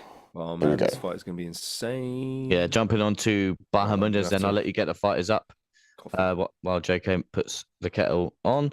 Right, jumping on to Bahamondes then. He's got a pro record of 16 wins with 5 losses with 11 KOs and 1 submission. He has 8 first-round finishes, and his UFC record is 5 wins and 2 losses, and he made his UFC debut in 2021.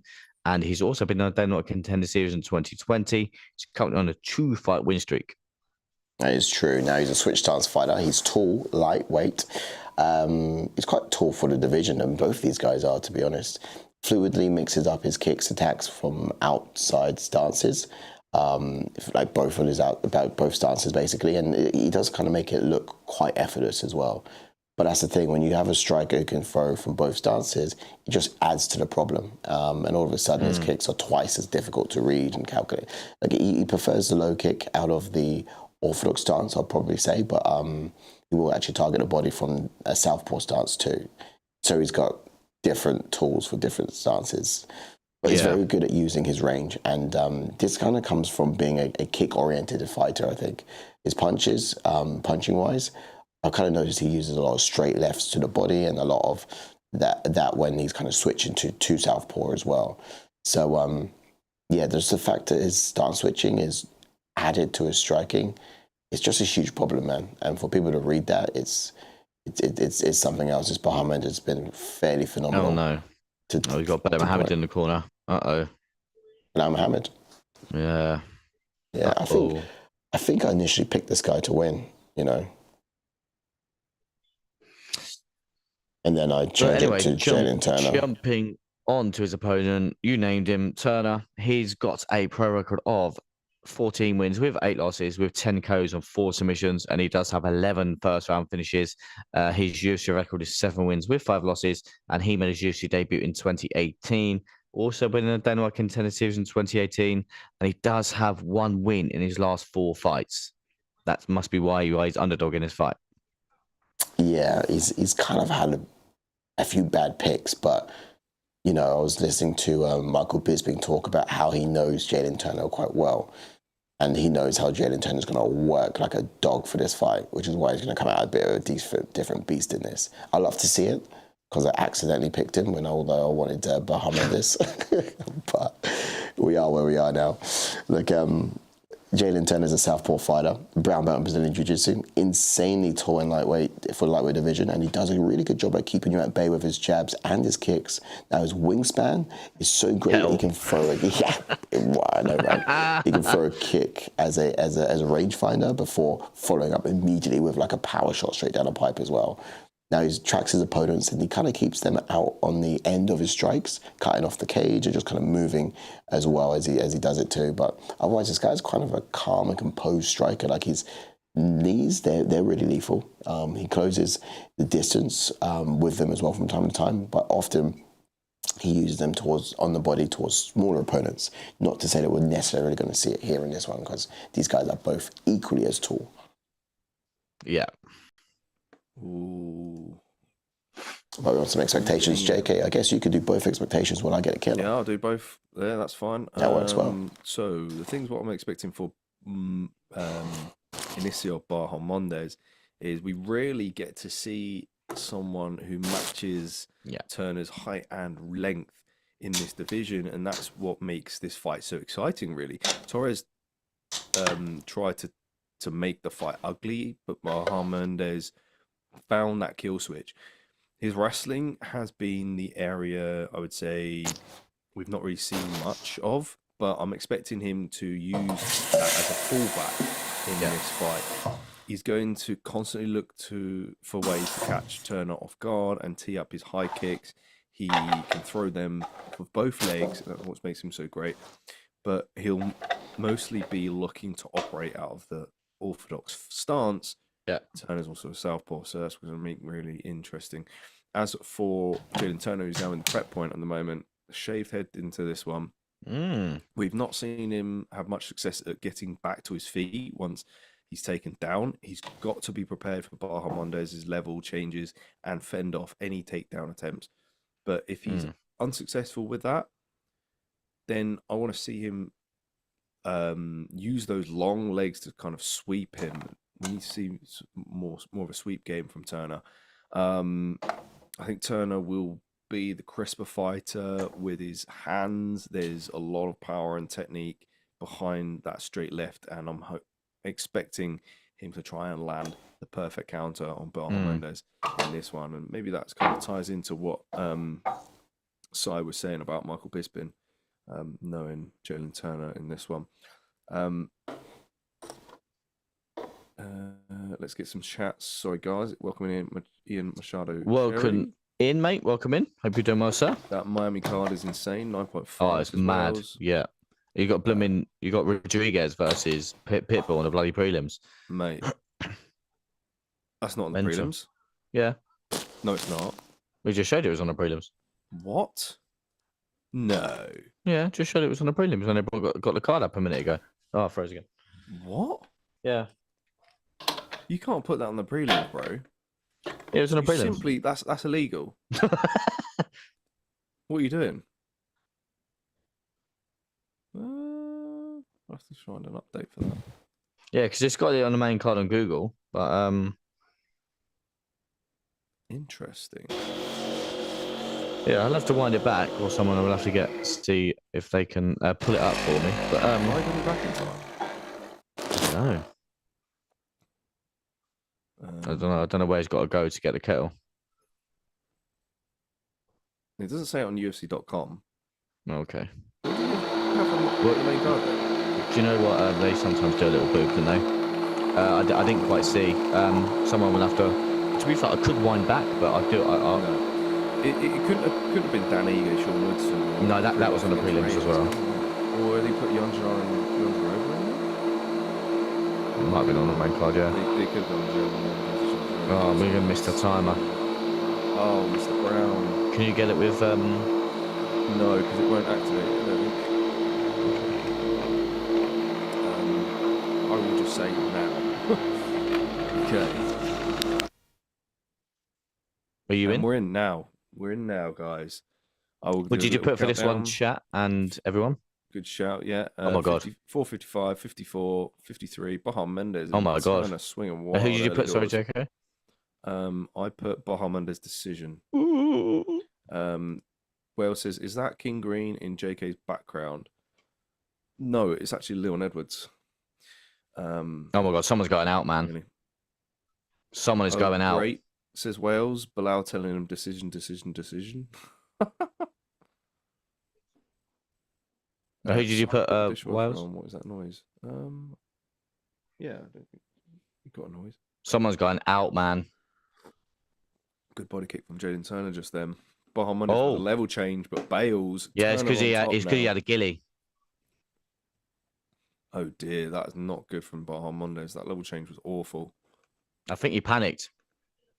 He did. Because he has a nasty ghillie. Yeah, Jalen Turner's got some good subs off his back, actually. I'm sure he's had quite a few subs in the UFC. I mean, he's hurt guys and subbed them.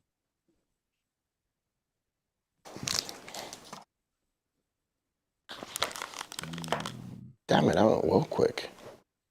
Yeah, bro. Oh, hello. Jalen Turner. All right, guys, we have begun. I'm sure the boys have told you once already. If you haven't done so already, like and subscribe. This fight is up there with my potential fight tonight. These two lanky you missed legs. A good start to the round, man.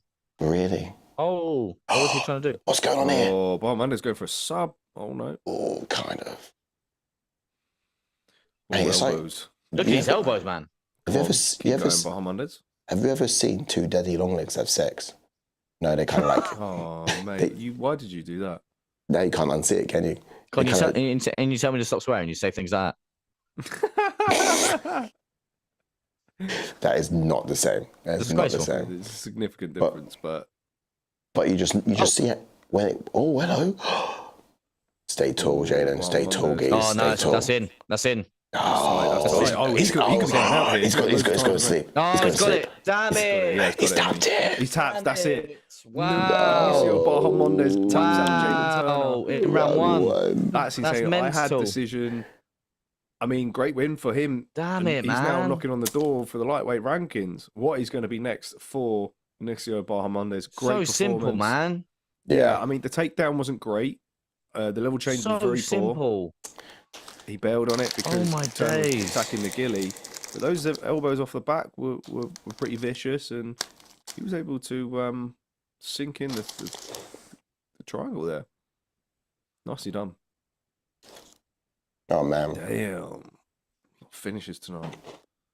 Indeed, Wales, like button. Shango said I picked Baha, but Turner's looking... That I was doing so well with picks, and that let me down, man. I was doing so well. Yeah. Where's the urgency, man? Look, where's the urgency in trying to move? You just laid there. Where's the urgency? Bahamondes hooked that leg, son. Yeah, Turner was trapped. He was gone. Bro. Great sub. He was gone. Bro. Great sub. Good finish for Bahamondes in the rankings now. I think all of our people... I should have changed my pick as soon as I saw Bilal Muhammad in the corner. Oh, you went Turner. What a mong. Do you know what? I think... Turner, yeah. JK, I went decision because I saw Bilal. I think our people's picks have been on 100% tonight. I'll tell you what, though, a lot of people, even if they did big Bahamondes, no one would have put submission. So I think a lot of people may get 1 point. From the breakdown I'm show. praying for. I think how it's ranked on the breakdown show has been 100% tonight. You reckon? So far on the main card. What, your picks from the main card? Well, from the breakdown show, yeah. Well, but your actual picks have not been No, 100%. Shocking in my actual picks. Rufy. That's why you stick to it, mate. That's why you stick to it. Did you stuck with Bahamondes, but you changed the Turner? No, I mean like on the breakdown show, you got the rank, you got the red the side, gauges. blue side, the gauges, yeah. Okay. So Do you feel annoyed that you changed your pick, Si? Absolutely. I feel annoyed that on the gauges we had Lemos on the gauges as well.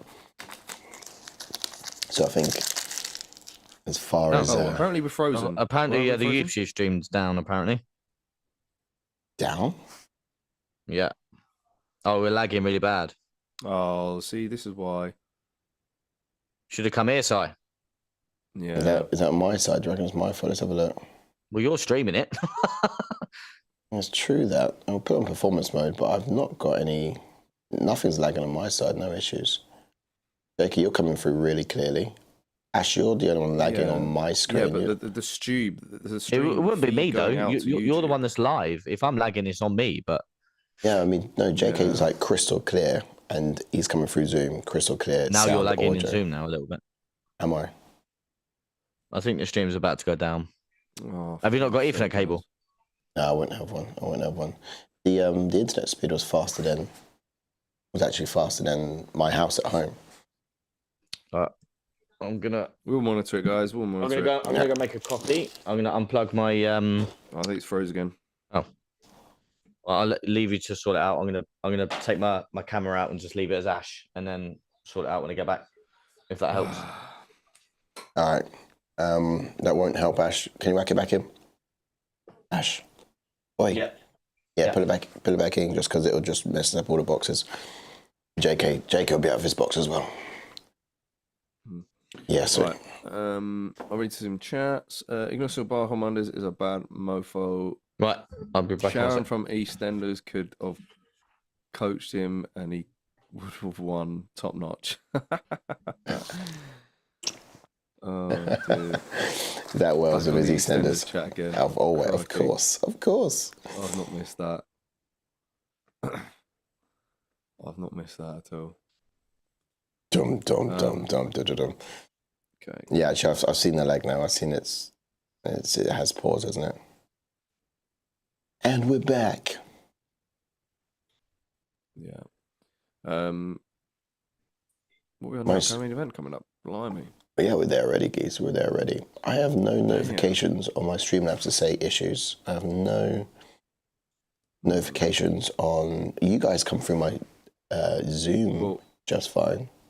Well, the stream bitrate went down on live push, so it was definitely something. It seems to be a bit healthier now.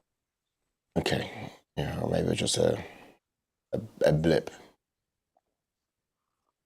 Guys, do like and subscribe if you are watching us at the moment. We are 5,270 subscribers, and I want to thank you guys for all subscribing up this week. We had over 200 people subscribe this week, so thanks to you guys for joining the fun and the action. But of course, there's more to come. Every single weekend we're doing this. Every single weekend we're out here. So if you are new, then do drop a comment, do drop a like, and show some love. We're here for you.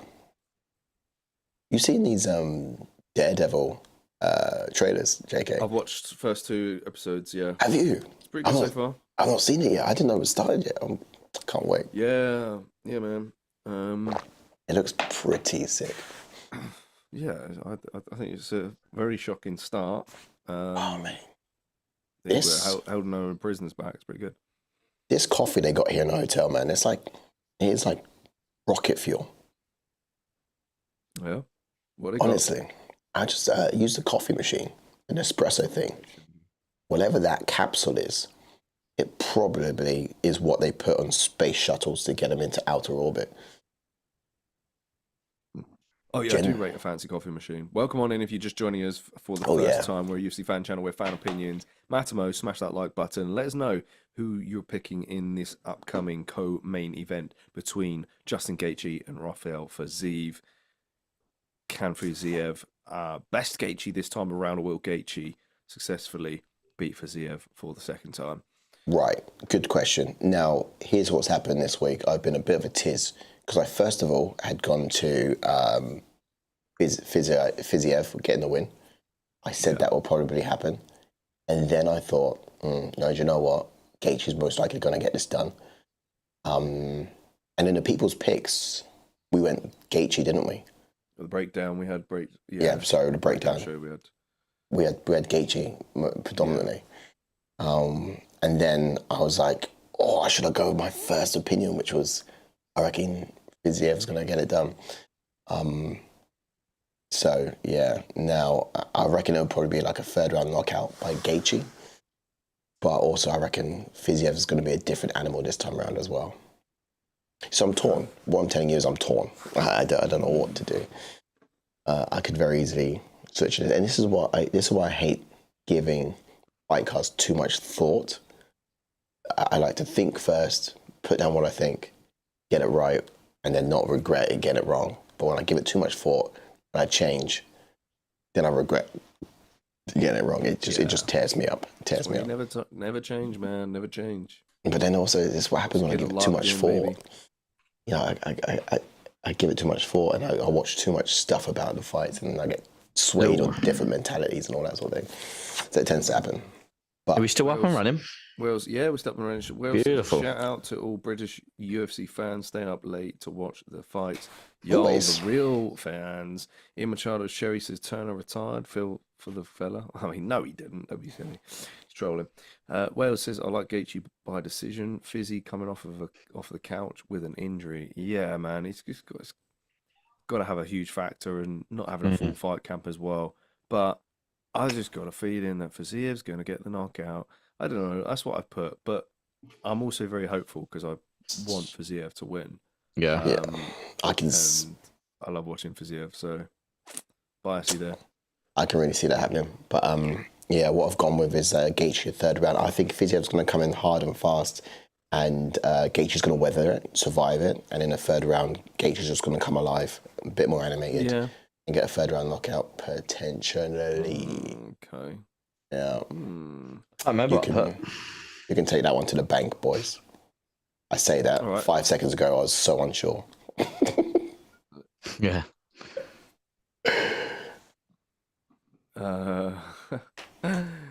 Ian Machado Cherry says no, he generally retired. JK, check Joel Morgan tweet. I'm not going to fall for it, but I'm still 1 point off the top. Still 1 point off the top. Send me a screenshot.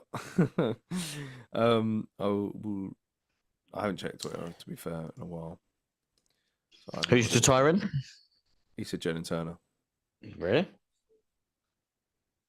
I know. Kid's like 23. No, I'm joking. He's not 23, but he looks 23. What's he going to do instead? Like, get the cat out of the tree, or get the balls from the gutter, clear the leaves from the gutter? I know. Be a basketballer, maybe. Raf says, I got Justin by submission. Wales says, you thought the Chiefs were going to win Super Bowl 2, mate. Love, but for goodness sake. I was having a good night. We had to bring it down to that tone, didn't we? Not only that, like, Xavier Worthy got arrested for crying out loud. So, yeah, off-season's looking great as well. Right, anyway, should we get into this one? Anyhow, let's get into the breakdown of this fight. Let's rock it. Let's jump in. Oh, I've gone past it. Let's jump into Fiziev then. Who's got just a quick one. Sorry, guys. Go on, sir. Not to interrupt you, but the scorecards, it's still on Lemos and Lucindo. Update those. Oh, yeah, we'll change it next. That's fine. Yeah, or drop them down. Just drop them down for now. Jumping into Fiziev, then he's got a pro record of 12 wins and 3 losses with 8 KOs and 1 submission, and he does have 6 first-round finishes. His UFC record is 6 wins and 3 losses, and he made his UFC debut in 2019. He's currently on a 2-fight loss streak, and he has also on his resume, he has beaten a former champion in Rafael dos Santos, but he hasn't fought since 2023, and this fight is on short notice for him. It is. just on the scorecards, JK, if you can drop them down for this one, they're still saying the fight old. They're saying Jalin Turner. We're on Comey. That's right. I'll change it. There we go. Bring them up. Okay, cool. Sweet. All right, so orthodox fighter, blue belt in Brazilian Jiu-Jitsu, and often he uses a lot of lateral movement early before entering into range with his attacks. I've had a lot of fights, a lot of fun chopping up Fiziev's fights and looking at how he kind of plans his attack. And he does love to slip and rip with his counters quite a lot, especially with that flat hook of his. He dips his head to the right side and then he kind of generates a lot more power in his returning punches. Now, he does throw dangerous kicks loaded with torque to the body and legs as well. Kind of your pressure fighter. He doesn't kind of let off.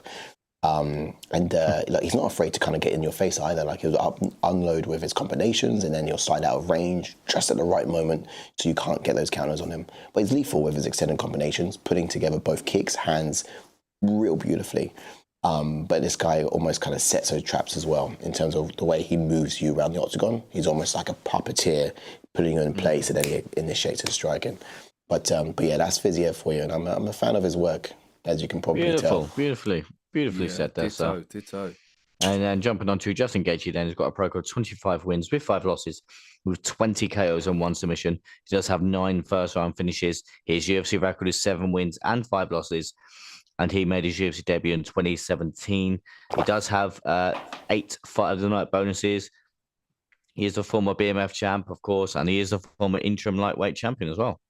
That's right. Orthodox fighter, NCAA Division 1 wrestling background, 2nd degree black belt in Gaethje. Why have we got that in there? Oh yeah, Gaethje. No, you didn't say it right, but no, it's cool. I've been putting that ages ago. I completely forgot. 2nd degree black belt in Gaethje. No. Anyhow, spectacular leg kicks. This is just one of his best weapons. Fast and clean technical striking with a polished left hook that makes him money. Sharp movement, daggers left to right before changing levels, getting inside and loading up on powerful shots driven by hip momentum. Heavy hitter, drops his head to the side and loads up on his strikes, masking them very well with his movement. Typically targets the head with hands or legs with legs, not so much. Green eggs and ham. Green eggs and ham. I do like them samurai. Expectations though for Rafael Fiziev, who's in the prep point with the braids. Yes. Yeah, I think that point there for Gaethje was more so, you know, he's top oriented focus with his hands and lower body oriented and focus with his legs, and he doesn't kind of step much outside of that, you know. But I've seen quite a few fights from him, and he's the kind of guy who certainly sets himself on fire in order to burn his opponent, you know. Until he head kicks someone like a Dustin Poirier. Yeah, then that happens. That's what sets it up. Now look, if we're talking about Fiziev, he was much faster than Gaethje in the first fight, without a doubt. And he was actually able to find his timing. He wasn't able to find his timing, but Gaethje was, and he kind of landed a little bit better for it. As the kind of strikes went on, I think Gaethje got a little bit more animated. But maybe we'll actually see Fiziev not load up on his punches as much this time, and he, you know, did an awful lot in the round 1 last time. So we could probably see him reserve himself a little bit. Like he's going to lead his kicks and throw his power punches as well when his foot lands back down on the mat too. So the guy can fight out of multiple stances, and he's got a lot of tools and looks that he can throw. My thinking is, if we're considering the fact he's coming in late notice, he probably is going to be a bit of a rinse and repeat. I mean, the question I had for you, JK, in the breakdown was, you know, what more is he going to do differently? Or that's even more for Gaethje, to be fair, given the fact that, you know, he won the first one. Is it just rinse and repeat for Gaethje? What's your expectations? Yeah. So I was going to say, I heard him speaking to DC. No, he actually was speaking to Michael Bisping, actually. And he was just sort of saying, Bisping asking the question, what are you going to do differently? And wrestling. Things. And I think he was saying along the lines of, I think in the Max Holloway fight, he knew Max Holloway was quicker and he tried to be a bit patient in that fight. And he said he didn't get as aggressive as he usually does.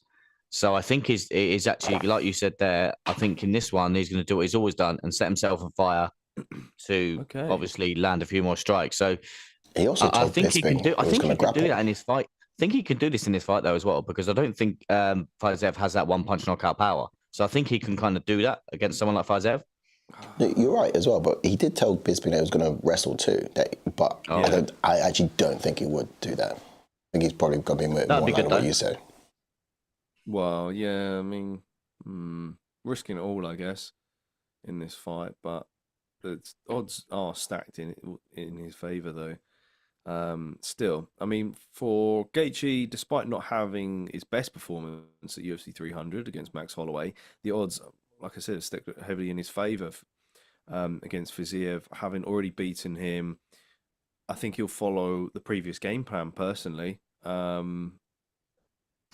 You know, he had huge success when standing his ground, waiting for Fiziev to engage first, and then finding the openings with his counters. He needs to have an answer for every strike Fiziev throws. Once the fight draws long, that's when he needs to turn the multiple strike combinations and turn up the heat a little bit. I would say. What do you guys I remember what I put for this one. It's all right, Wales. You guys will be back. You'll be back next season. Can't wait to see it. He says he's grown a full mullet since his last UFC profile pick. It's been a while, eh? I went just in decision. Is that Fiziev? Might have been Fiziev. Did you both go Fiziev? I went Fiziev round 2. I actually went Gaethje round 3. I said Gaethje decision. Oh. I think in the people's picks. Switching up again. Yeah, because breakdown show.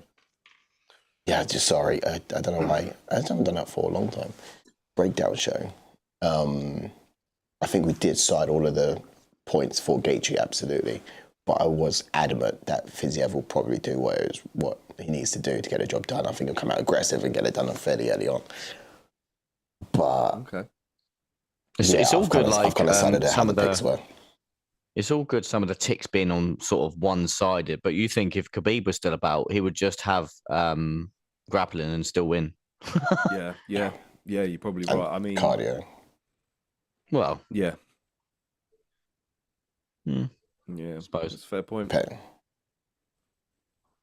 That's true. And sometimes we do mention that as well. It's just like, how important is that one thing that he's got? Exactly. Yeah, exactly. Red Wolf says, gentlemen, we are ready. Are we ready for violence? Absolutely. Yes, Red. Buckle up, baby. I'm Get that seatbelt fastened. Wales says, got Gaethje decision as well. So he's picked the same as Ash in this. And he says, JK, is that a Marvel mug? Yes, it is, mate. Gone for a Marvel mug. I have to say... I've got a better one. Do you? Hang on. Or is it in knockoff gear? I know, Lauren and Hardy. Do you remember when you was rocking the old Chaplin mustache, Ash? Yeah. Just had a little... Yeah. Still a nonce even without it. No, but like the funny thing was, I remember doing it, and I remember picking Charlotte up from work, and she didn't notice it in the car. We was at home, she didn't even notice it, and then we was laying in bed, and she went, "What is that monstrosity on you?" I was like, "How have you not noticed for like the last couple of hours?" Like, it shows how much she doesn't pay attention to me. You know what I mean? You even picked her up from work like this, like with the whole. I mean, what's funny is she doesn't actually know what you look like. Yeah, exactly. You know what I mean? She's probably just picturing someone else. Yeah, maybe. Wakes up in the morning and thinks, "Oh, what did I drink last night? What have I done?" Goes downstairs, sees the family pictures, and realizes, "Oh, it's my husband." This is the longest one night stand ever. Yeah, oh, God. Bro's got a pedo tash and he's still here.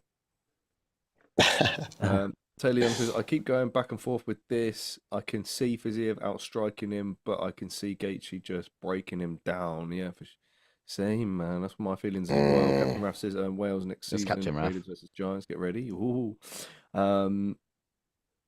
He done his ACL, didn't he? That was his injury? Look at Fiziev's forehead, says... yeah, there's something on his forehead, yeah. Was it ACL that Fiziev done, yeah? Yeah, and we're in. What leg not is it? yet. Because Justin Gaethje should just kick the hell out of it. I actually don't know. Have you guys started already? Yeah, I'm in. We're in. Wild. What's happened? I must have been delayed somewhere. Oof. I've not even started yet. Go. What? I know. I wasn't this far behind. Well, give it a refresh, mate. Yeah, I'm gonna have to now. Chaplin Mustache, Paul Mitchell's favourite fisherman, says Red Wolf. One of the greatest comedy shows, The Three Stooges, is Captain Ralph, so he's a big fan over there as well. Look at that. All right. So, tentative early doors. with some leg kicks thrown. And it's a big one from Gaethje, but Fiziev gets a takedown. This is not on my bingo card. Oh, man. This Again, is like, is that's this, another one. is this a mythical creature we're looking at right now? No, we're seeing Division Ooh, 1 here we go. wrestler Rafael Fiziev. Oh, nice knee. Beautiful knee. Ooh. I'm at It 4. looks like Fiziev's using these takedown and these leg kicks to take him down. What time Oh, are my you boys goodness. at? What is he doing? Oh my goodness. Wow. What time are you boys at? How has he What time are you secured this at? position? What time are you on? 350, 349, 348, 47. He's trapped here. He's trapped. Yeah, he's trapped Gaethje. Gaethje Oh, can't go anywhere. damn. Where Oh, your drop head down goes, time. your body will follow, son. And now he's just going to punish the body. Oh, he's got no answer for this. Oh, This is like when your brother's trying to run away from you and you sit on him and you just pound him for like. Why did eating the last Fiziev not just biscuit. offload there? Why did he why was he so patient? True. Why was he so patient there? I would have just offloaded. I think you he want was. to burn yourself out for body shots. Yeah. I think he was probably surprised that what he was even doing. And, what do you even call this? I think it was good. I don't know. Big left, straight left. Oh, I can't and believe Fiziev it. tied. Yeah, he had a Big deep breath from Fiziev. He took a deep breath then, didn't he? He probably thought, like, hammer here. Yeah. Had to have him in that position. he actually had a great position. I can't believe. Why didn't he mate, I would have thrown the hell on water to The offload. bucket. I would have He's though. trying to, well, he's not. Mate, how could he got got out? The only time Gaethje got out there is because he paused. Oh, nice uppercut there. Fiziev's looking a lot slower, man. I should have threw the full cow at him. Do you know what I mean? Yeah. They're already throwing leather. Throwing a whole horse. I mean, I said I was expecting a slower approach from Fiziev, but But this is good for Gaethje, really, because we all thought Fiziev would be the quick one in and out. Yeah, but maybe Fiziev without a full cam, not sharp. I don't know. He looked pretty good in the pads, but he's being cautious, and He is. like we said in the expectations, we didn't really expect him to load up on his strikes as much, and that's what where he went wrong effectively, like we said in the first fight, because he loaded up too often in that first round, and it kind of costed him. I feel like he fight probably went I feel like he probably betted against himself or something. That's the kind of behavior he's exhibiting right now. Oh, in the clinch here. Oh, it was Good knees nice. to the body again. He's very good at them knees as well. Wales reckons that Fiziev's going to gas. Give a time count if you can, boys. I'm at 35, 34, 33, good left hand for Gaethje. 32, 31. That from 29, Fiziev, sorry. 28, Oh, nice left. 26. Oh, good body kick there from Fiziev. Oh, it's beautiful. Missed with that straight right. And he's stuffed a takedown attempt from Gaethje there. Could be vital. But then again, it seems like takedown strategy is all Look at the head Fiziev's position for plan. Gaethje here, man. Good. Good. So far, I'm giving Fiziev the first round. Oh, yeah. He's Without definitely offense. 100% winning this round. But Without Gaethje will have to drop him, I think, for, if anything, to win this round. Gaethje- Fizev's definitely winning the round. Gaethje does come alive with 50 seconds left. Yeah, More he gets strikes better as the though. fight goes long. doesn't he? So, Ooh. oh, did he check that? Oh, Did he check that? Might have done. No, it Did he? didn't. Oh my God, he's limping. Did he check that? Ooh, Big right I hand don't. from I don't Gaethje. think so. It kind of hit the elbow, I think. Why But did that's he the stumble, same. though? He That's the stumbled same. afterward, though. That's the same thing he did against Gamrot, isn't it? He stumbled after that, though. Is he masking it? Let's go to his corner after this round if we make it out of this round. I'm like a second after you. So when you said that he check it, I was watching closely and it looked like it hit the elbow. In fact, I'm 2 seconds after you. Oh, there's a level change Not from fair. Gaethje. Oh, he disguised it. Nice. Oh, but he lands some good shots in the Oh, pocket nice there, to duck. Gaethje. A nice little 10 hook on the seconds break. left. Big look at the clock from Fiziev. It was, wasn't there? Big left hand. Wow. 5-7 round, though. Yeah. Okay, I'm 4 seconds behind you guys. Fiziev. Round is done. Fiziev's I'm knackered. 5-7 round for me if you got the scorecards up. Yep. Already What done do it. you guys reckon in the chats? How do you score that one? Shango says Fiziev can be well random, creating chances to go in. Justin bidding his time, says Wales. I've got to agree with that. Shango said, Taylor Young says Gaethje being very patient, hasn't let much go yet. Like I said, I think we're expecting Gaethje to pick it up as this fight goes on. Yeah. Shango says also Fiziev very tasty with knees and elbows in and out of clinches. 1-0. Justin says Wales, so he's going opposite. Red Wolf says so same as first fight. Fiziev won first round, but he seems to be gassing. Yeah, we're kind of almost seeing deja vu right here. So nice elbow. I'd give it to Fiziev, but Justin ended well. Look. Agreed. Yeah, look. Probably not enough. That Rahul kick. Bag's in the house. Support Justin. Yes, Rahul Bag. Smash that like button, buddy. Good to see you in the chat. Thanks for stopping by, bro. Heading into this. And yeah, stick around, sync us up with the round timer, and don't watch alone, watch along. Absolutely. Round 2 coming right up. I'm nearly in. I'm now in. I'll give you a time count. You guys give it a pause, yeah? So we're at 55, 54, 53, 52, Yeah, give it a pause. 51, 50, 49, 48, 47, 46. You up, Ash? Match it? Yeah. Good. All right, guys, sync up. I was going to say, I forgot it. Carry on. On with the show. On with the show. Oh, that was it. Now, the pressing kick. the action. We watched the highlight reel of the kick. It was the same kick that decommissioned him against Cameron. Oh, that's the foot. That's the foot. That's his foot.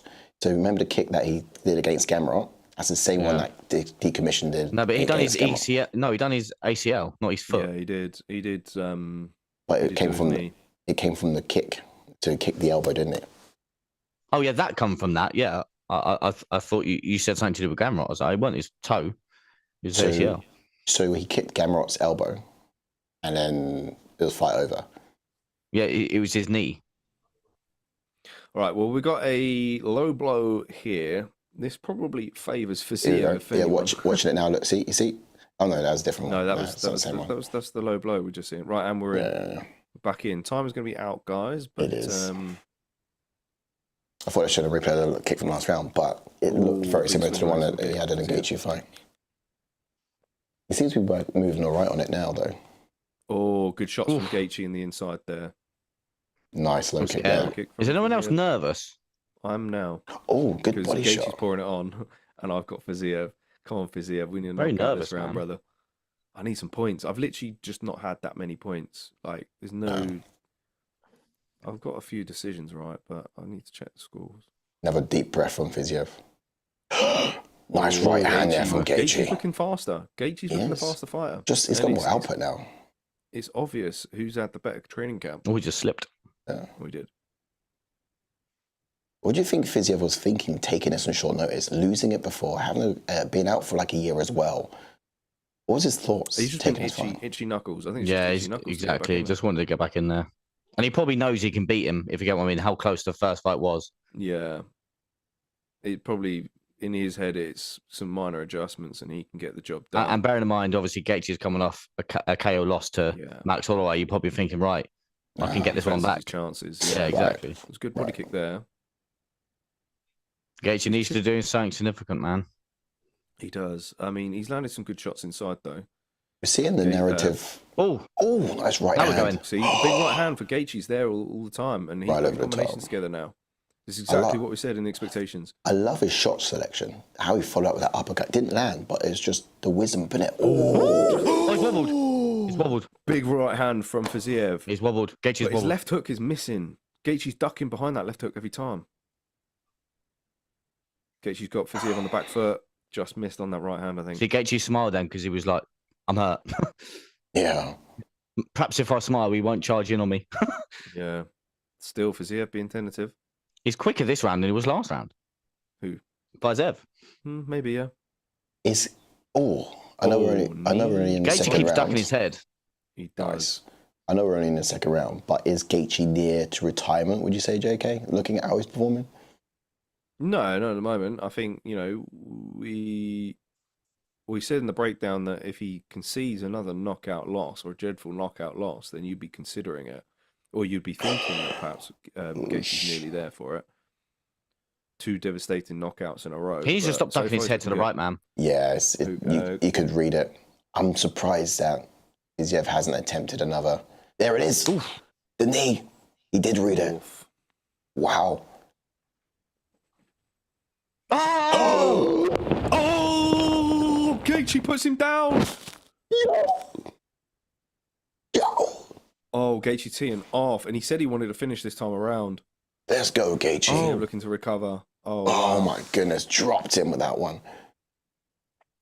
Come on, Gaethje. Let's go. Come on, Fiziev. Oh, wow. Got about 49 seconds left. I don't think he's going to get the finish, or he's going to go for a gilly. He might go for a sub. I think a sub would be wise.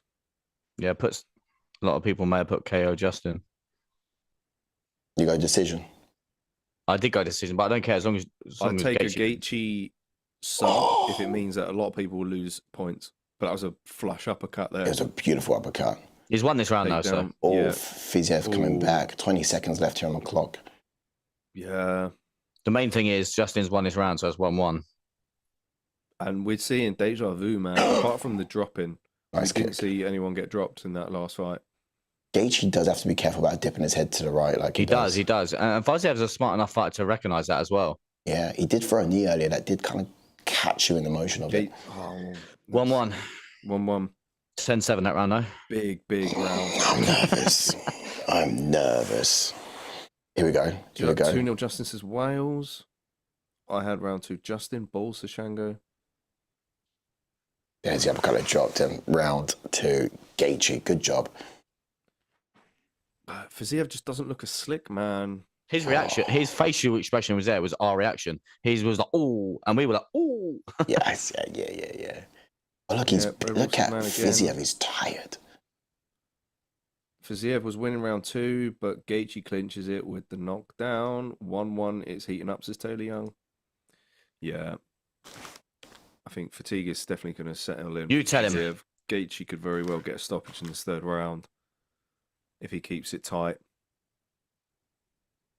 Yo, here we go. Round 3. Yeah, it's going to look apparent now. I think Fiziev needed 2 rounds to finish him. Gaethje's going to comfortably secure this last round. Well, you don't know. Like I said, if Fiziev's obviously he's got a good fight IQ, if he can time a head kick or an uppercut when Gaethje keeps dipping his head to the right, yeah, that's the only way you can put him out. he's still first 5 seconds he's doing it. Yeah. Again. Oh, Gaethje's just a lot quicker with his hands this time around. He is.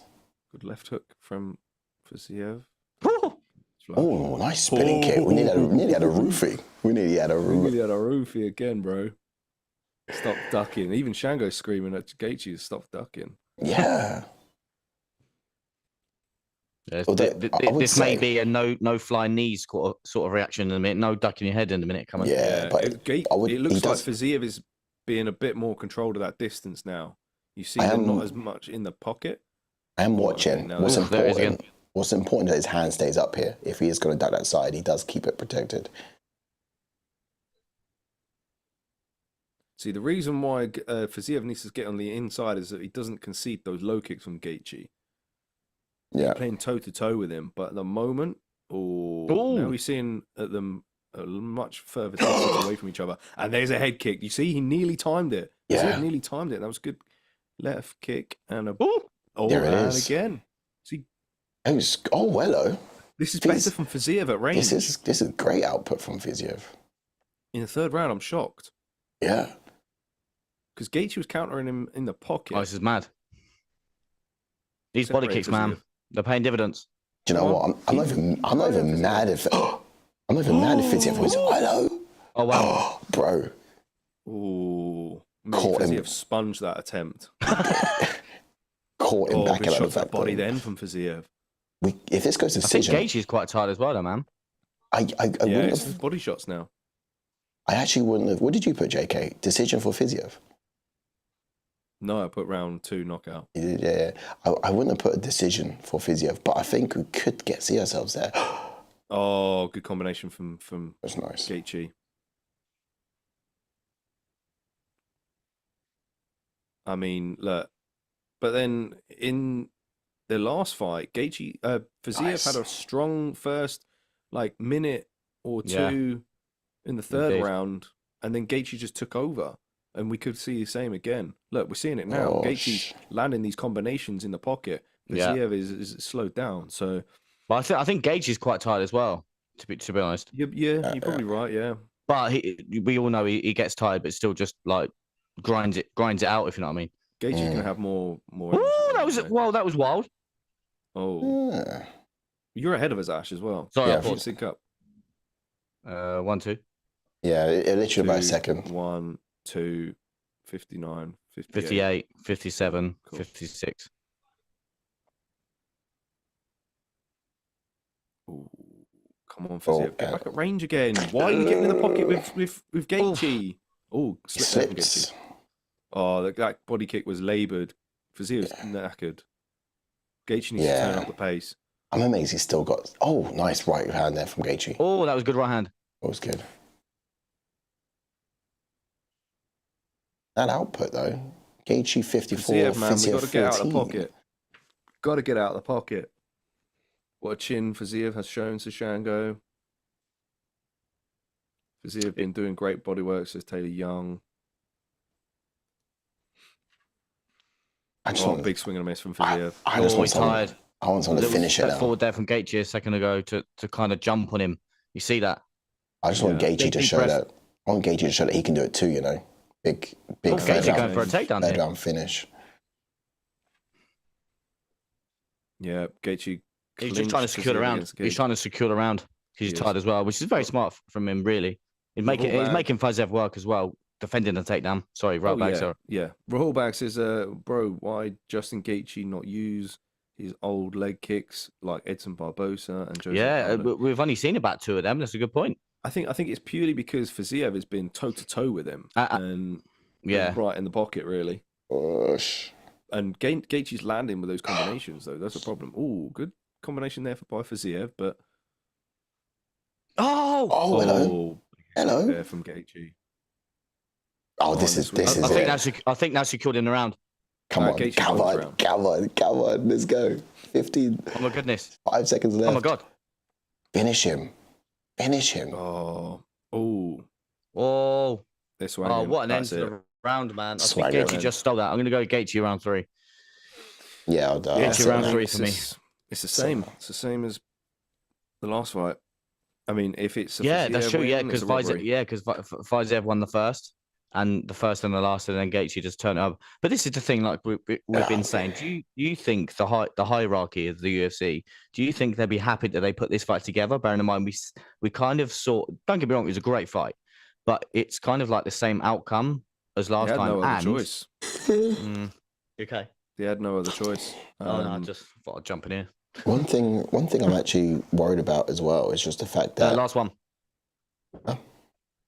One thing I'm saying, the outcome's the same. A lot of it was the same as well, but no one got a finish, man. And at the end of the fight, Fiziev walked around defeated, and you know, it's not how you should be concluding your fight. You should be walking around like you've won it, like you're the victor. Judges gonna look at that and think, okay, I'm a little bit more. Do you know what I mean? I feel like that's still influential. I mean, I think it's still influential. I think at the end of the day, if Fiziev had a full camp and had the similar game plan where he just doesn't go hell to leather in the first round, we could have had a different fight. That third round was crucial. But this is the thing, like you said it there, JK, I think you're spot on. I think if Fiziev comes in with a game plan and he was in the pocket too much with someone like Justin Gaethje, and he got caught several times. Don't get me wrong, Fiziev had some good knees in the pocket as well. But I think if Fiziev fights at his pace like round 1 and is in and out, his leg kicks, his body kicks, I think he can win the fight. But like you said, Justin is the big difference. The big difference is the first fight, Fiziev looked so much faster than Gaethje. Yeah, exactly. That's completely different. We notably noticed that, didn't we? Yeah. Straight away. Yeah. What other fight would you have put on if it wasn't this? Would you have gone with the Arman Sarukian one because he wanted it? He's not available. Gaethje Gaethje said, if Sarukian cuts a lot of weight, Oliveira cuts a lot of weight, they weren't going to be ready in time. And I think the UFC explored the options of doing a catch weight or a welterweight bout. But 29-28, the same as what we got it. Yeah. And it's Justin Gaethje. She picks up the Boom, decision 2 win. points for Mr. Easton. Come on. Nicely done. Nice, Champy in the house who says Arizona boxing and MMA #1. Henry Cejudo team Justin Gaethje team David Benavidez team Jesus Ramos. Wow. Team Michael. I don't know. Team Cain Velasquez. All right, that's class on both of them. What's up, man? Love to see you all in the house. Let's go. Welcome in. Just in case you just offered Fiziev to come train with him. Oh, lovely. Wales says it should have been Hooker Ash. Yeah, should have been Hooker. It's a shame. Everyone remember Fiziev didn't have a camp, says Taylor Young. That is true. It's a huge factor into this fight. Yeah, got better in mind. Put up a good showing anyway. Wales says 5 a.m. in the UK. God bless you lads. Much respect. Thank you, sir. This is what I was saying as well before we get into the next comment. Why on earth was Justin Gaethje that much of an underdog? Give me the money. You know what I mean? True. Give me the money. Yeah, man. Why is he that much of an underdog? And who else? Like that Bruno Pereira was a massive underdog. Who else was an underdog? And Amanda Lemos, a massive underdog. You went for the That's underdogs, didn't you? I wouldn't say it was massive underdog. I think what is just plus 100. But still, though, but he's already got a win over Fiziev. Fiziev's coming in short notice as well, and he comes in as favourite. Mental. Yeah. Like if you're a betting man like myself, I was all over Justin Gaethje, all over it. Where else is Fool's Ash? Yeah, you can say that, but I don't know. I think it's very similar. What was referring to there? Yeah. Fell to this one, man. Now I was just so hoping for a Fiziev knockout. I just wanted to see Fiziev up there. I wouldn't have been mad. I wouldn't have been mad at it, I think you deserve minus points for putting KO, man. Suck a dick. It wasn't going to be decision. Fiziev was never going to win a decision. But I mean, look, he started the third round very well, but Justin Gaethje's back to winning ways, though. We got the rankings. Yeah, let's have a look. He's back to winning ways. I'm so happy that he is back to winning ways because he's, like we've just seen, he's always exciting to watch.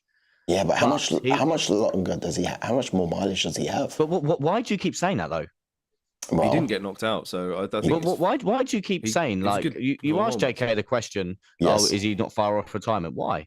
Well, JK brought up in the last one, but then also you can't help but think the fact the guy's been around for ages. Yes, it was a brutal knockout that he had in his last fight, but also the question still remains: how much more mileage does he have? No, the outcome. You got to consider the fact that the division, he's pretty much fought everyone there is up there.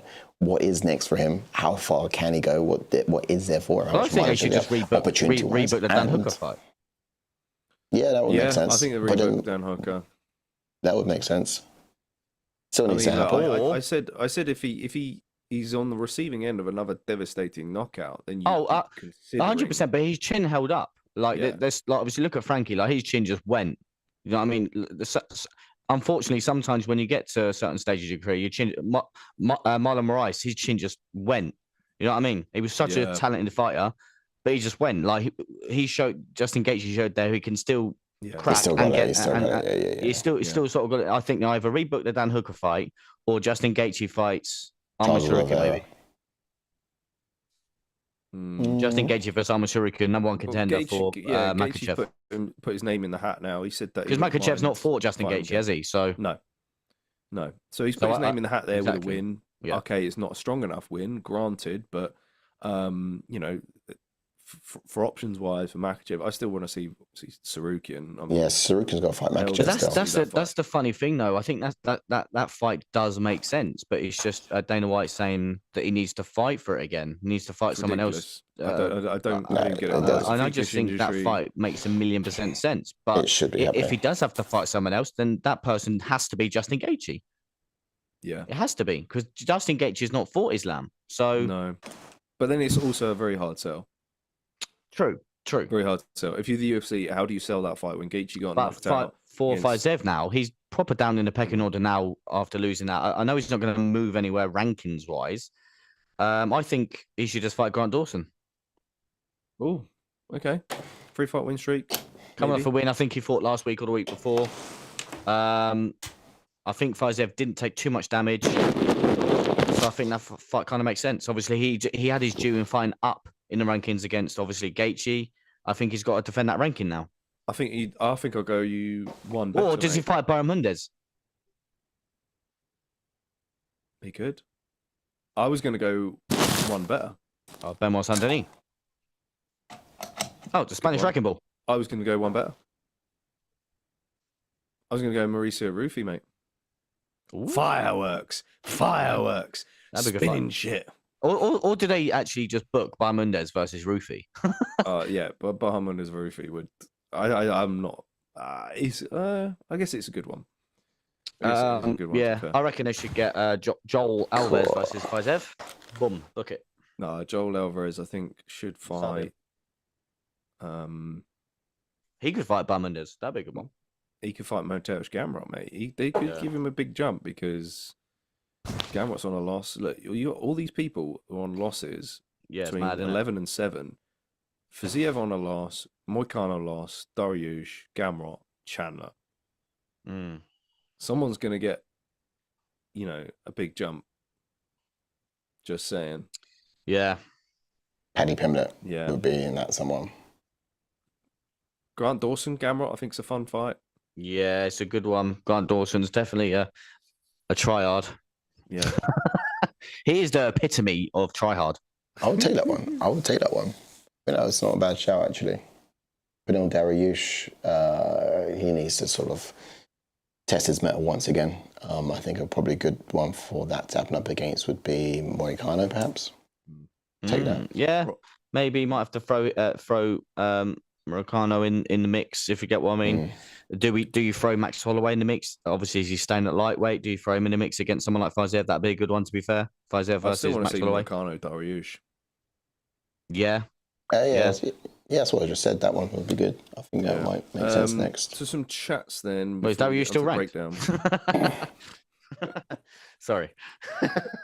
Dariush not retired yet? What? Yeah, that's you know what I mean. 58. I can't believe you're telling me about blooming. Oh, I think Justin Gaethje may need to retire, but mate, I think your boy needs to retire, mate. Yes. Who said he needs to retire? I never said he needs to retire. You asked the question about 5 times. Yeah. I was just kind of bringing up what we previously, what JK mentioned in the breakdown. Is it something that you should be looking at? Is the question? I know it's only a question. I'm just putting it really was more a point of if he got knocked out. To be fair, wasn't it? Yeah. But 100%. Yeah. I agree with that. Even still, I think my point was he's only kind of had a hard knockout once. I think he's still got more in him.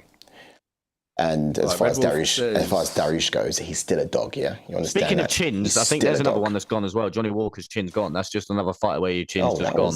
That was gone ages ago. Yeah. Right, sorry, interrupted the chat. You go ahead. Apologies. Yeah, let me get some chats. Red Wolf says absolutely hard for that fight, lads. Would watch that every day. And Shango says Red Wolf. I would say the fight every year, or would see that fight every year. I think it was meant to say. Teddy Young says a fresh Fiziev would have very likely won that, in my opinion, with that game plan. And yeah, I kind of sit where Teddy Young is with that as well. I don't think Justin should retire yet. He's still a big player in the division. That's damn true. That's the chance you take, though, Taylor. Come off the couch for a payday. Yeah, no, exactly that. Back. No. And it's going to be difficult for him now. He's not going to get... But that's the thing. Like, do we ask that question? Do you reckon it was a payday? Maybe skin. I'm only joking. It's not. I'm only joking. Like obviously, if you're sort of, obviously he's been in the gym and whatnot and things like that. And if you're saying, right, hang on a minute, like I said earlier, I think it was in round 2. Like you're looking at the fight going, hang on a minute, I had a close fight against this guy. Gaethje's coming off that knockout loss to Max Holloway. Let's go. You know what I mean? And do you know what?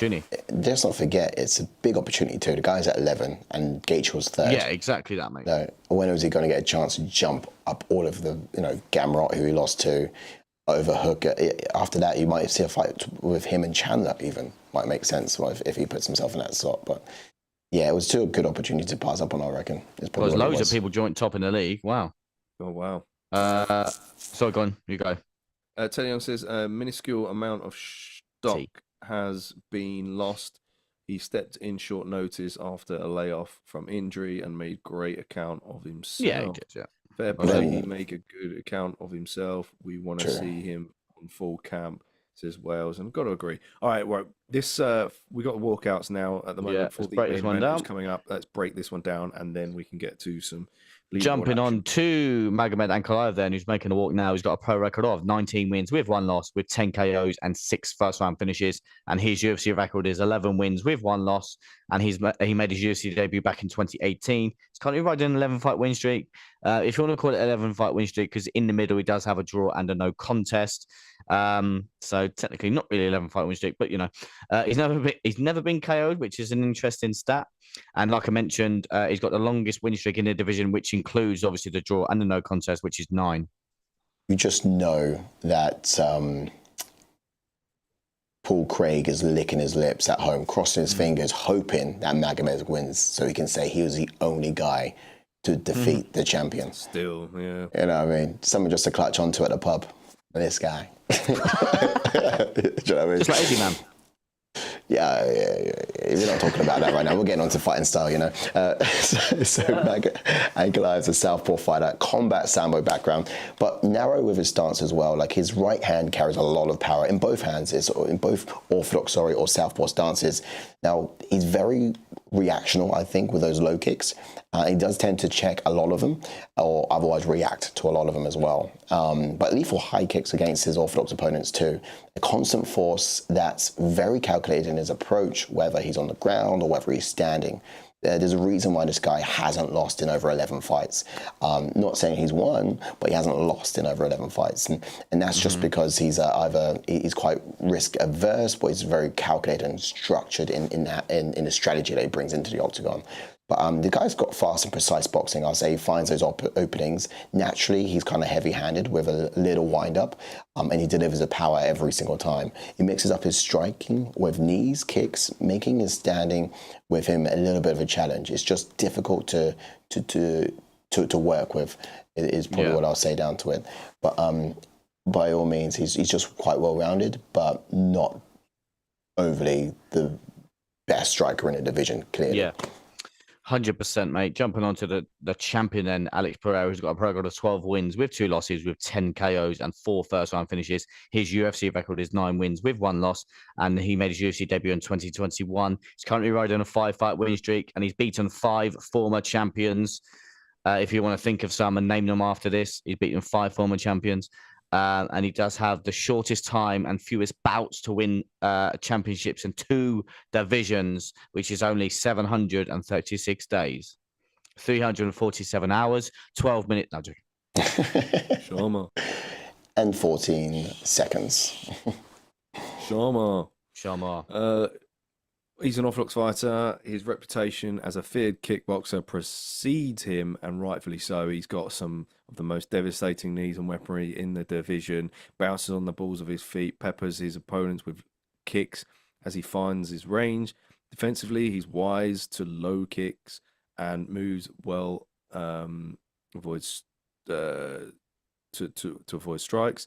Offensively, he hunts opponents down constantly in their face and shepherds them along the cage. But let's talk about his fight IQ, because all his finishes have been by way of technical execution. He doesn't need to high output, because his precision and timing are so good. And that lead low kick that he uses is dangerous. Just completely shuts down legs. Are you doing it, are you? I can't see you.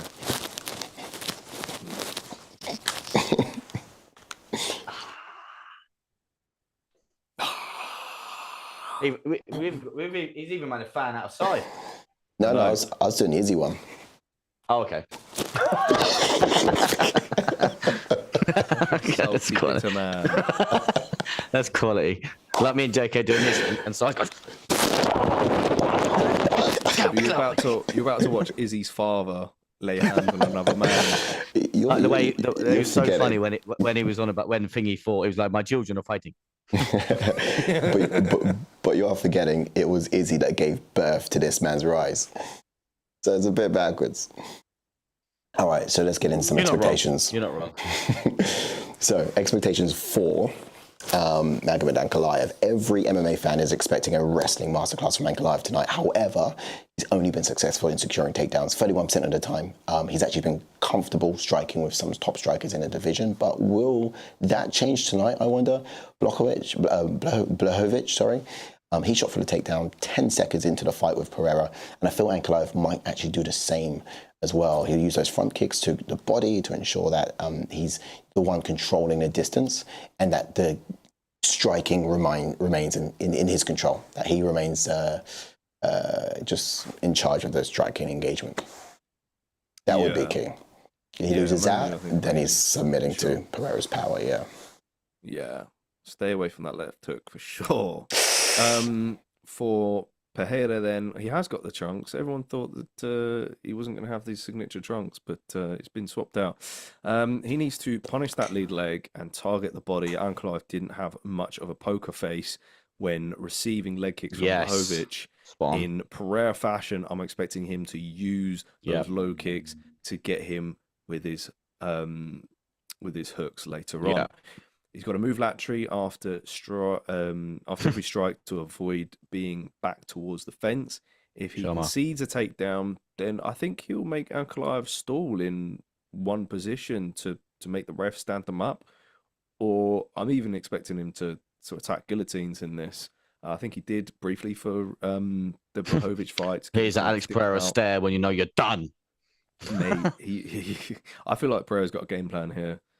I've gone second round. Sharma. I've gone second round KO for Pereira. Taylor Young says Ank was struggling with Jan's low kicks. Yeah, exactly that. To stand with people. Pereira chops the legs and stops him in the third, hopefully. So he's going third round finishing this. Listen, you spot on there. I'm glad you mentioned the leg kicks, and I'm glad you brought up the Jambalowicz fight, because I think someone like Jambalowicz, spot on, mate. Like, the leg kicks were just gnarly, and that's coming from someone that doesn't really throw leg kicks. Well, I suppose he does, but like, he's not known for it, should I say? Yeah, Jambalowicz is not known. He's known for his Polish power, not known for his leg kicks. And Alex Pereira is known for his leg kicks. Of kicks, but no, they're not. But like, is so dense. Like, his bone density is insane. Yeah, that's true, because his legs are like bricks, aren't they? Yeah. So yeah, I can see Pereira doing exactly. Hopefully, Pereira has enough time before he gets taken down to land a couple of leg kicks. And hopefully it takes away that kind of shooting sort of power from Magomed Ankalaev. Yeah. Or JK, change the scorecard, please. Change the scorecard. Keep it up. Keep it up. Keep it up. We're 3 for 3 scorecard wise. Lucindo one, the Lemos one we got right. Yep. This is the fifth fight tonight. Justin Oh no, 2 fights then. Sorry, 2. Because the first fight was a finish. Of course, the second fight was a decision. So the third fight was an. Oh yeah. No, we're 2 for 2. Sorry. Because Bahamondes won by finish. Oh yeah. Sharma, guys. Oh, I think the reason I said 3 is because we scored the headline at a prelim, didn't we? Yeah. Yeah, boy. But what did you put for this one, Si? I did an interesting pick this time, actually. I said Jason Herxel was going to get it. Yeah, nice. Whoever he is. do we know a real reason why they have a beard with no mustache? Yeah, it's more aerodynamic. Powers, they're just more aerodynamic. So when they're... Is it a mythical fighter unlocked? Is it? Well, they're just that fighter, mate. They just that guy. Mythical fighter. I love when you say that, JK. Mythical fighter unlocked. It just prevents the top lip from sweating into their mouth, which is just very. It's a little cooler. It's temperature regulated. It's just so you don't trap the boogers in the hair. When you're blowing your nose and shit. Like, that's the worst thing. It's the worst thing. Man, I get it all the time. You know what I'm saying? Yeah. But I'm I've not unlocked that level of Sambo power. Yeah, you know what I mean. With JK mythical fighter's not been unlocked yet. They don't actually cut it themselves. What happens is when they get their black belt, the trainer or their coach actually goes around and shaves it off as a sign of them accomplishing. I thought he whips it off with a black belt. Yeah, hair by hair. They've completed elite status. Welcome on in if you're joining us via yes, welcome. Facebook. You got the chats up, or are you just saying that? Do you want me to get them up? I can get them up. But just to let everyone know, I'm joint top Yeah, cheers, Ash. Yeah, with about 5 other people. I've not with heard you about pipe the up rest so of much. everyone. Well, I Every piped up time- last week, and you know what I mean. I piped up last week because I was nearly top. No, you're always talking about it. You're not always talking about the rankings so much unless you're at the top. No, I spoke about it last week Did you really? and the week before. Oh, Yeah. no, you mentioned it, but you don't bang on about it. No, you know what I mean. You know what I mean. I'm throwing my weight around. Yeah. Blowing your own I'm a trumpet. big cheese. I can throw my weight around when I You can. know what I right. mean? You don't do that. I never really do it, but I tell you what, next time I'm near the top, which will probably be next week. Yeah, exactly. You know what I mean? Who's top overall though? Who's I'm reached gonna be 3 figures though in swinging. points? I'm gonna be swinging that big D all over the gaff. I'm telling you. Who's reached 3 figures in points? Anyone? I think you have. I think. 3 think I have, figures. Yeah. Oh, I see. Not in one night. I know. That's impossible. That's impossible. That's what I thought he was on about. But I never. Mathematically impossible, should I say? I never. Here we go. actually Get looked rid of at that timer. Here we go, boys. What was I Stand checking? by. What was I about to check? Oh. JK. What? I don't know. How many points I Facebook. had? The one, the No. only says Taylor Young. Here we go. Get rid of that timer. We're Standing by. Right, I can't check what you was about to tell me, JK. I can't check. I'm too ingrained in the fight. This is the Right, moment. how many Right, seconds time is until in. Ankalaev shoots? Timer is in. Wide stance from both men. Yeah. I reckon in 25 seconds he's going to shoot. 25 Low seconds in. kick. How will it be at the same time as a low kick? Yeah, he might catch it. Ooh, nah. Oh, there's a level. He's making a level change, but Pereira's backing Yeah. up against towards the cage. Yes, Yeah. there's one. Don't blink. Oh well, you're fucking ahead of us. Sorry. again. So what are you in? 34, 33, 32, 31, 30, 29, Beautiful. Come on. 28. Yes, another one. And another one in the bank, and then we're moving laterally. Like I said, you stay away from that fence. Mm-hmm. Come I'm on. so scared right now. Ooh. Oh, yes, there's another one. Never been so excited for low kicks in my life. Do you know what I mean? I just want him to take him down and lay on him and just Yes, another one. Again, another. Yes, another one. again. Circle. Oh, Ankalaev giving up some real ascent. Go, Pereira. This time with the right leg. Or Imagine we're worrying about the takedown threat of Ankalaev and he just dead Alex Pereira standing. oh mate, I would probably cry. I I would th- I end think I- stream. Yeah, I think I'll close the laptop. I would probably we'd have to bring up the woman with the puppet on the stream. Like, service error. Just beep. You have lost broadcast.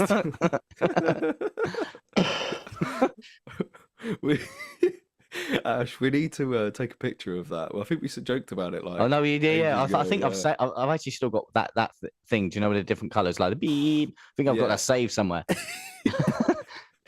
I just like need me. Well, with a, was it like an eraser or something, and then just me pretending like I've got my hand up your ass. Like, I should have done that with the Frankie loss. Oh, Oh, Ankalaev answers Ooh, back with a kick of Ankalaev his with a own. kick. Nice. Ooh, Hello. interesting. No, he's Did got you put Black Lion. Ankalaev by decision? Sorry. I did. What a wet wipe! Are you mad? I feel like You there's changed up all your picks tonight.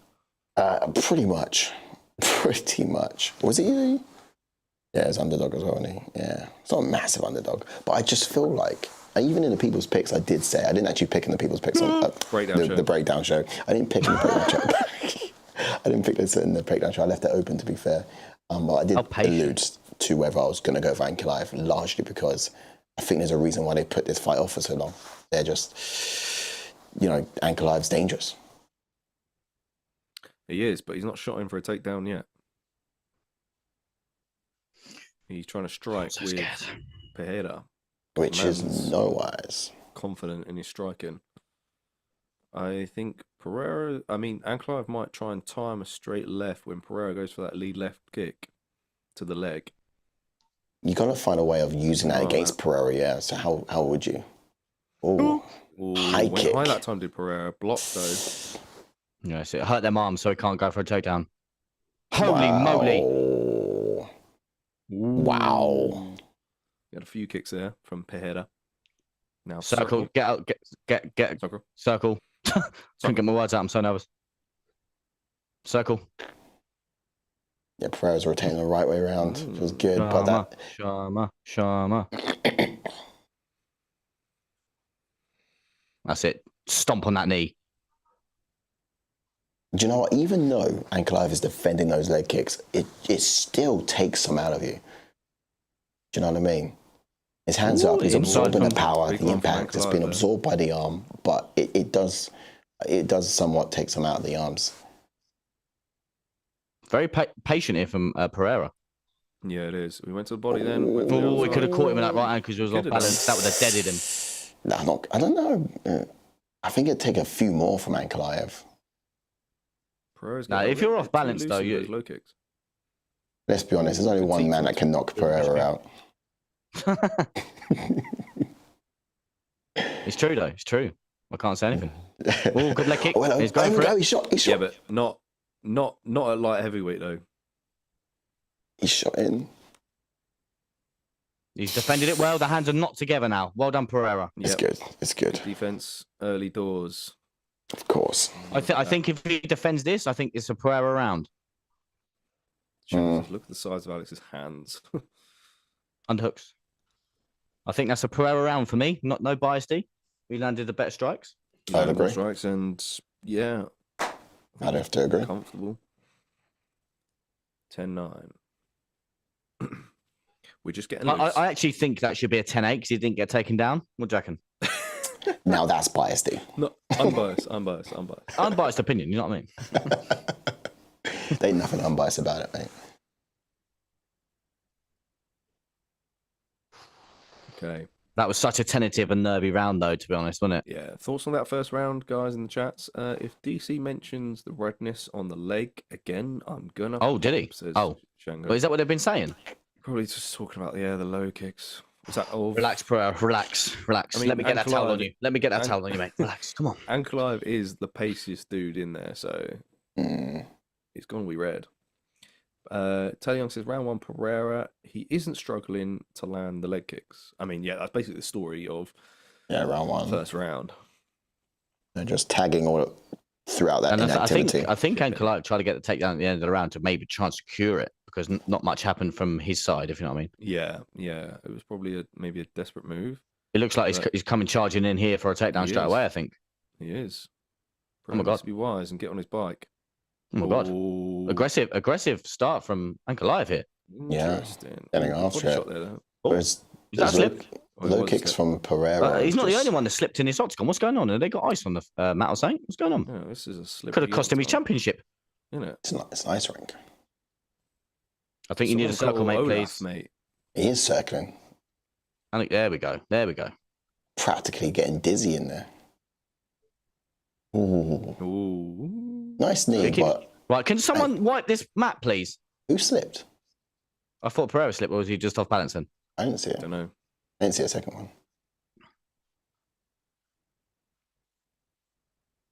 So with this southpaw orthodox stance, it's really going to be whoever gets that outer foot positioning. And I think, nice kick. Nice body kick from Ankalaev. I think you shall not pass. If you're looking at this constantly, it's all about trying to win that outer foot battle. Pereira's trying to get the outer foot. He's rotating that direction to get it. But then also Ankalaev is trying to do it too. And whoever gets the outer foot has the power advantage. Now go on. I'm just saying Pereira's gone for a couple of high kicks, but they've been blocked. He must be trying to set something up and trying to get his hands one side to do something, if you know what I mean. Yeah. He's not just doing that for the sake of it, because he knows that's been blocked about 3 times now. Yeah. The output from Ankalaev is so different in this second round. But also, think about it. With this low output from Pereira, he can be comfortable for 5. Oh, yeah. Like, with Pereira, like, it puts you on edge watching this fight because, like, he can find that kill switch at any point. Yeah. You can't blink. So true. And it's just because hopefully he finds it in this round, man. And Mark Goddard is a ref again for him. He's like describing Pereira's power to Rogan, and he was like, it was ungodly. That's what the term he kept using. It's ungodly. Biblical. Mad. Absolute biblical power. But then, like, nice. Good shot to the body there.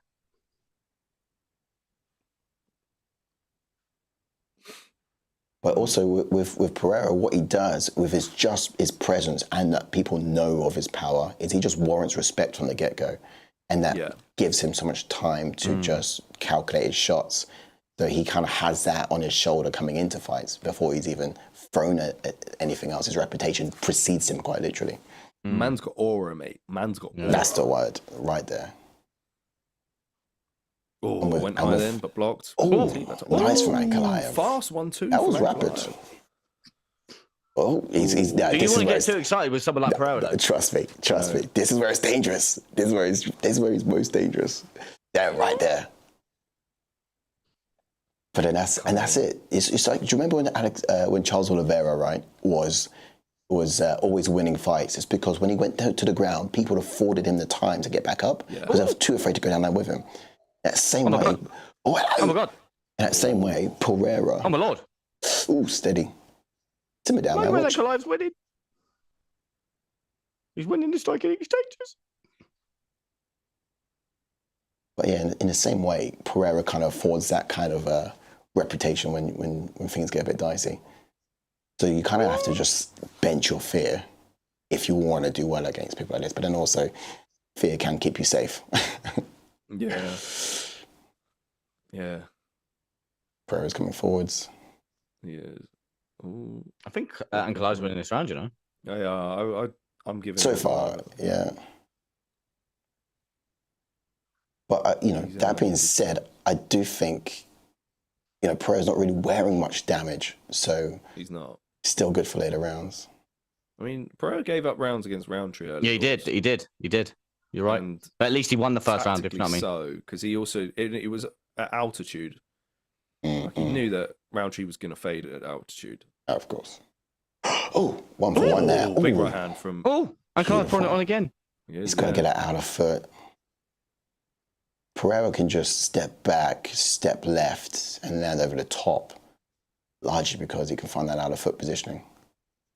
Stance switch from Ankalaev, puts it right back. I like how Ankalaev gets his head off the center line after he throws as well. Oh! Whoa! I think he's all right. He won that round anyway, so... Ankalaev won that round, yeah. That was a very strong round from Ankalaev. 1-1. Some chats real quick. Okay, I just clipped that and I'm going to put it in the group, so feel free to paste. I agree. Justin slipped loads on the mat. If you look closely at Ankalaev's lead leg, there appears to be marks on some kind. Also, I have heard there may be form of crimson or pinkish signs, possibly on a leg. Ooh. Oops, wobbled him. That left hand was gnarly, though. It was a good left hand. But if that was a Pereira left hand, well, my round 2 KO's gone, so yeah, I don't think I'm winning the league. ATF. Don't think I'm getting promoted to the Champions League. I think. There's our reaction after round 2. So whack that up on the socials, saying 1-1. If you can afford to take your eyes off the screen for a second, probably not. Time, that's a problem. Yeah, maybe not. Okay, ready with a round timer. Into round 3. And we're off. Try not to look at any light because we're behind a little bit. Try not to look at your phone as well because we're behind. Yeah. Okay. Because obviously we are both probably have notifications from certain people, so it might only marginally though. Only marginally though, because this is Discovery. Oh, okay. Do you reckon Pereira will turn it up this round, or do you reckon he will just still stay patient as he is?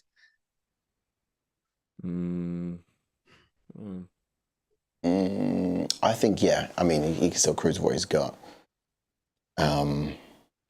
I think for Ankalaev, he's got a little bit more confidence, but that could probably walk him onto something dangerous too. But I would actually like Ankalaev to stay how he is. If anyone should change, it should be Pereira. Ankalaev as well, though, has been denied this fight for so long. And oh my God. And as I was saying before, I do largely think it's because people are afraid. Yeah. I do apologise. Sorry, Lord. The tension, yeah, Check your P's and Q's. I'll say Elmer Days instead. It's better. It would be better. Because we've got to cut reactions, and if it's in the reactions, it's like trying to get us a sponsor, and we're gonna have to get better at it. Oh, T-Kits are nice from Ankalaev. Ooh, nervous, man.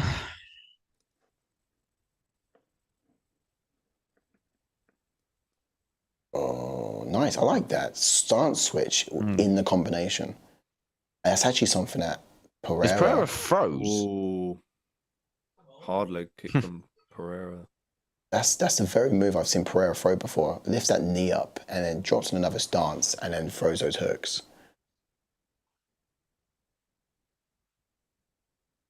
But it's very dangerous. Even Pereira going backwards, I think we saw a clean knockout against Strickland. Nice. Pereira was stepping back, stopped his momentum, and threw the hook and caught Strickland coming forward. So as much as, yes, Ankalaev has got that forward momentum, Strickland. It's true. Yeah. I don't feel safe even though seeing Ankalaev come forwards. I think that you're spot on there. I think safe. Ankalaev coming forward and being this aggressive coming forward is just stifling Pereira a little bit. Drop your chats, JK. Right.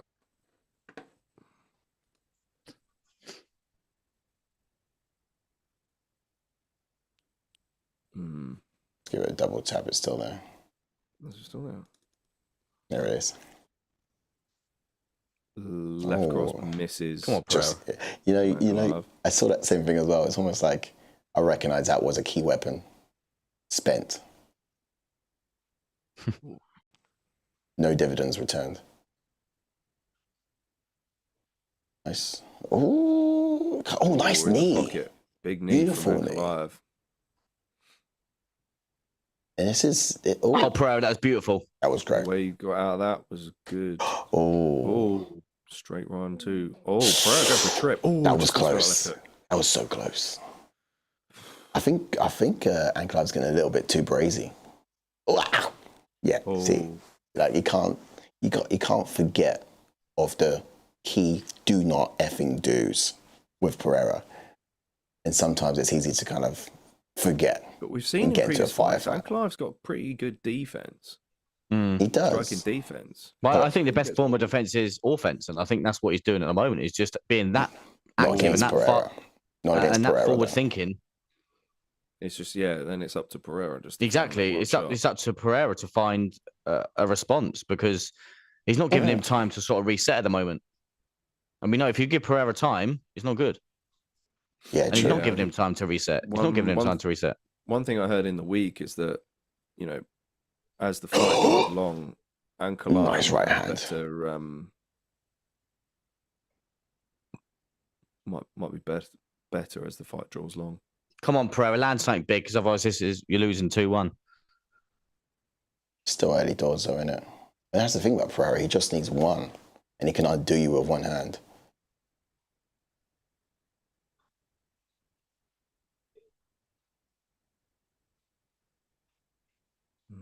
Just missed one. Oh.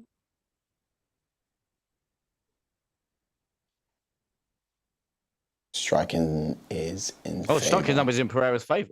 Okay. Favor of Pereira, that's wild. No, wait, was that 21-41? Oh, no, 21-14. Wild. Okay. How's that happen? I kind of want to give it to Ankalaev, but then I saw the striking numbers. Same. Exactly. Who had the more significant? Shango says round 3. Ankalaev round for me. The first 1-2 combo that Alex was thrown. Has Alex been sparring with the Japanese lad from earlier?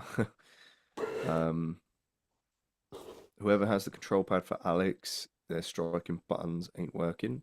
Put the batteries in the control, man. It's Glover Teixeira. Yeah, mate, it's Glover's in it. What are we scoring that round? I'm gonna go Ankalaev. Same, I'm gonna go Ankalaev, but I'm telling you, on paper, it did not look that way. I hope it's not that way, but yeah. So Ankalaev could be in the driving seat here, heading into the championship rounds. Ankalaev's been so patient up to this point. Here we go, into round... Are we 4 now? It's 4, isn't it? Yeah, man. This is running away. Who would have thought that? It really is. Shama. Such big Grim. dogs of the Look how sport. aggressive he's coming in. Oh, here we go. Yeah. Hello. Maybe he could get this, as Maybe well. he wants to grapple in 4th round. Yeah, was- he could take this, He could take 4 and 5 just by laying a prem. That was a beautiful Not strategy, that's though. taken away from a good performance from him standing. I'm not discrediting that at all. That was Been a great beautiful. performance from. That was a beautiful start to this round, though. You see, he came in with his hands up, knew that the hook was coming, ducked under it. Fight the underhook, please. Didn't get a takedown, though. And Can we stop striking and fight the underhook? I don't understand why he didn't get a takedown. It was such a clean entry. And he's got a Trying to pick that leg for a trip. See how Pereira's pushing that back of his leg up against the cage just so Ankalaev doesn't get his leg behind it and get a trip. Pereira needs to just turn close something in once for a again. knee. Hello. Oh, Good. Ankalaev nearly got in deep there. This is good for Ankalaev. Like, he's probably up on scorecards. Now get a takedown. That would be the strategy. Yeah, such a try hard. Someone said that Pereira's 3-0 down. You're gonna laugh. I don't believe so. What, Nazim Sadikov? Are you joking? You all right, mate? No, Pereira definitely won round 1. Sharma. So how does Ankalaev get this one to the ground? Suplex. Oh, Tony Young nice. says bit Oh, for better Christ's work sake! It's not bad. from Alex, but he needs to be more active. Shango says unless Alex steps this up a bit, he's gonna get controlled all over the fence or position and keep letting Ankalaev just pick his shots and approach. Yeah. Yeah, Ankalaev is no longer feeling the aura at the moment of Pereira. Seems to be in his face. Pereira needs to get back to keeping him at distance. Because, I mean, in the first round, Pereira was doing a good job at controlling the You tell him, center. Mark Gollard. You tell him. And that worked, bro. Oh, Mark Gollard wants to see action. He wants to see these two light heavyweights swing it out. yeah, no hug fest against the cage. He wants to hear some of them ungodly strikes from Pereira. Yeah. Yeah, he's got money on Pereira. Oh.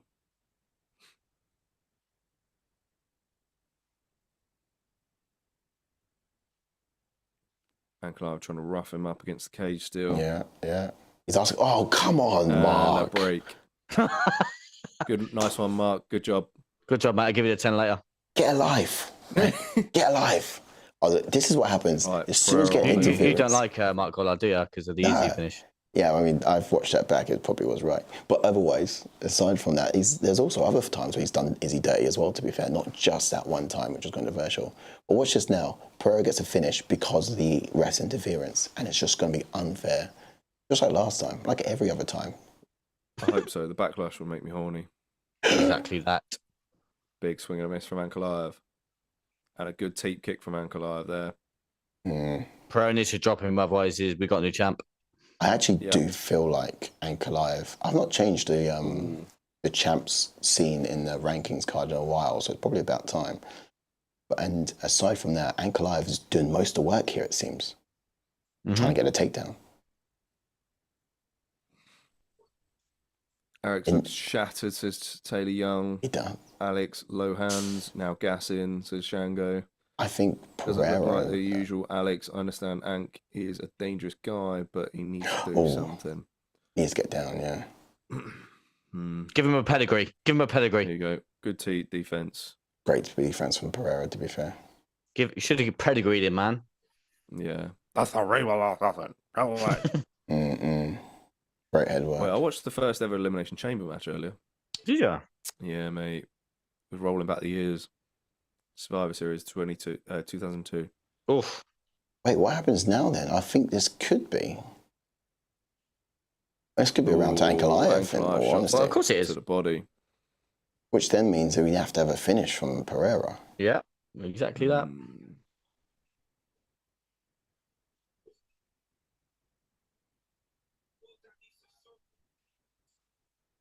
Ooh, hard knee from Pereira then. 10 seconds left of the 4th round. Nice. Oh, why didn't you do that earlier? Great chip. Great Why trip. didn't you do that earlier? Excellent. He won the round for that. Ankalaev round. No enough. Got to go for broke now. If you're Alex Pereira. Dang. Yep, Alex at the point where he needs the knockout. Trying to reach the retailer. Not good for Alex. If he can't stand and trade, he will get held Rocket for the fuel. rest of the fight. Yeah. So fight management here from Ankalaev has been pretty impressive. Pereira needs to get back to using his range, really. He's allowing Ankalaev in close. Come on, Glover, you tell him. You tell him, Glover. Give him the wise words. And I just thought in sisters. Just had a thought, but what if you're in your corner, you take your mouth guard out, one of your corner men put like a nice little juicy supplement inside it, and when you put your mouth guard back in your mouth, you juice for another round. Yeah. Don't get fucking super soldier serum, bruv. Super soldier serum. Yeah. Like Captain America lab shit going on. Like, do you know what I mean? I'm on about V compounds. You know what I mean? That's it, my God. Take your time. Give Pereira a little rest. Nice. And Conspiracy. Round 5 now, isn't it? Somehow. Come on, Pereira. Well, here we go. Early takedown. Tip kicks. He's got Pereira backing up. And Pereira can now empty the tank, and that's probably when he's most dangerous, when he gives everything. I don't think we need leg kicks now. You're in round 5. To be fair. We need chin. We need ungodly strikes this round, mate. Oh, big shots from Ankalaev. Big swing and misses. Come on. That was pretty damn Pereira's dope. got him backed up now. Come on. Do not give up real estate, son. Yeah, to be honest, you had him going back for a good couple of seconds there. You've got to land. Yeah, he's going backwards. You've got to land. Get him in. Magomed's got to get out of there. Look. You got to get out of there, please. Yeah, where's the counter shot? That was the window. That was the window. That was a dangerous window. Magomed didn't really. Left hook. Yeah, right. He's going to find himself. Someone just said 38-38. What are you on about? Yeah, no, it's just what are they scoring? Easy scoring, isn't it? Just say, oh, yeah, last round, it's even. It's not 2-2. That's just lazy. That's lazy scoring. That's when you don't know. Pereira. Don't know what I said. Like, if this guy stalls, give Pereira the round. Yeah. Come on, Pereira, man. You've got to land something, man. Yeah, we got to get him on the back foot. He had him on the back foot for about 10 seconds, but didn't land nothing. He was most dangerous at the front end of the round, like in the first minute, for sure. But now it's changing hands a little bit. But don't forget, Pereira does do that. He kind of lets you in, and then he creates a very phantom space for you to step into, and then it's a trap for him to put you out. So I don't want Ankalaev to fall for it. 3 minutes. Teep kick. I would say more teep kicks, but I think he put Jamal Hill out after a teep kick, wasn't it? He no, it was after low blow. Yeah, true. But I can't remember, actually. Come on, Pereira. Who did he catch a kick off? Yeah, jabs to the body. Nice. Sit, get on the bike. Get on the bike. Yeah, low kicking and up top. Oh, beautiful from Ankalaev. He's able to find his way out of the corners, which is essential. As long as he can keep doing that, he can keep resetting things. For Pereira, he's been waiting all fight. If there's a time to go, it is now. Yeah, he's just not gone this fight. Come on, Pereira, get the knockout. Give me an excuse. This is the most space he's had the whole fight. He's not going. To get what out? Get my willy out. just helicopter in. I'm actually kind of glad we're not watching this one together. I might have to join you. I'm actually glad we're not watching this one together. Straight after this, boys, we're going to go to OnlyFans. Yeah, I might get my bum out. Can we land something, please? Why are we waiting? Can we land something, please? Why are we waiting? Come on. Yes! Oh, nice, good jab. Land it again. Right hook, please. Head kick, nice. Right, now circle. Right, you've got... Oh. Yes. Now, circle now. Circle now. He's really good at dropping his level of gravity, isn't he? His center of gravity. So it's difficult to take down. Yeah, look at that. Great. Got it back. Beautiful. Oh, Let's go, back Ankalaev. now. I like that. Hands together. Oh, he's breaking out. He's broke the grip. Now explode. Oh, break the hands. You have to break the hands first and then explode, but hands are back together. Got that grip. Nice. Oh, man, let's go. We have 50 seconds left on the clock. Where's that man with the early buzzer? Where is he? Where is he? Sound it now. He's stalling, ref. He's stalling. Separate him, Mark Gollard. Separate him.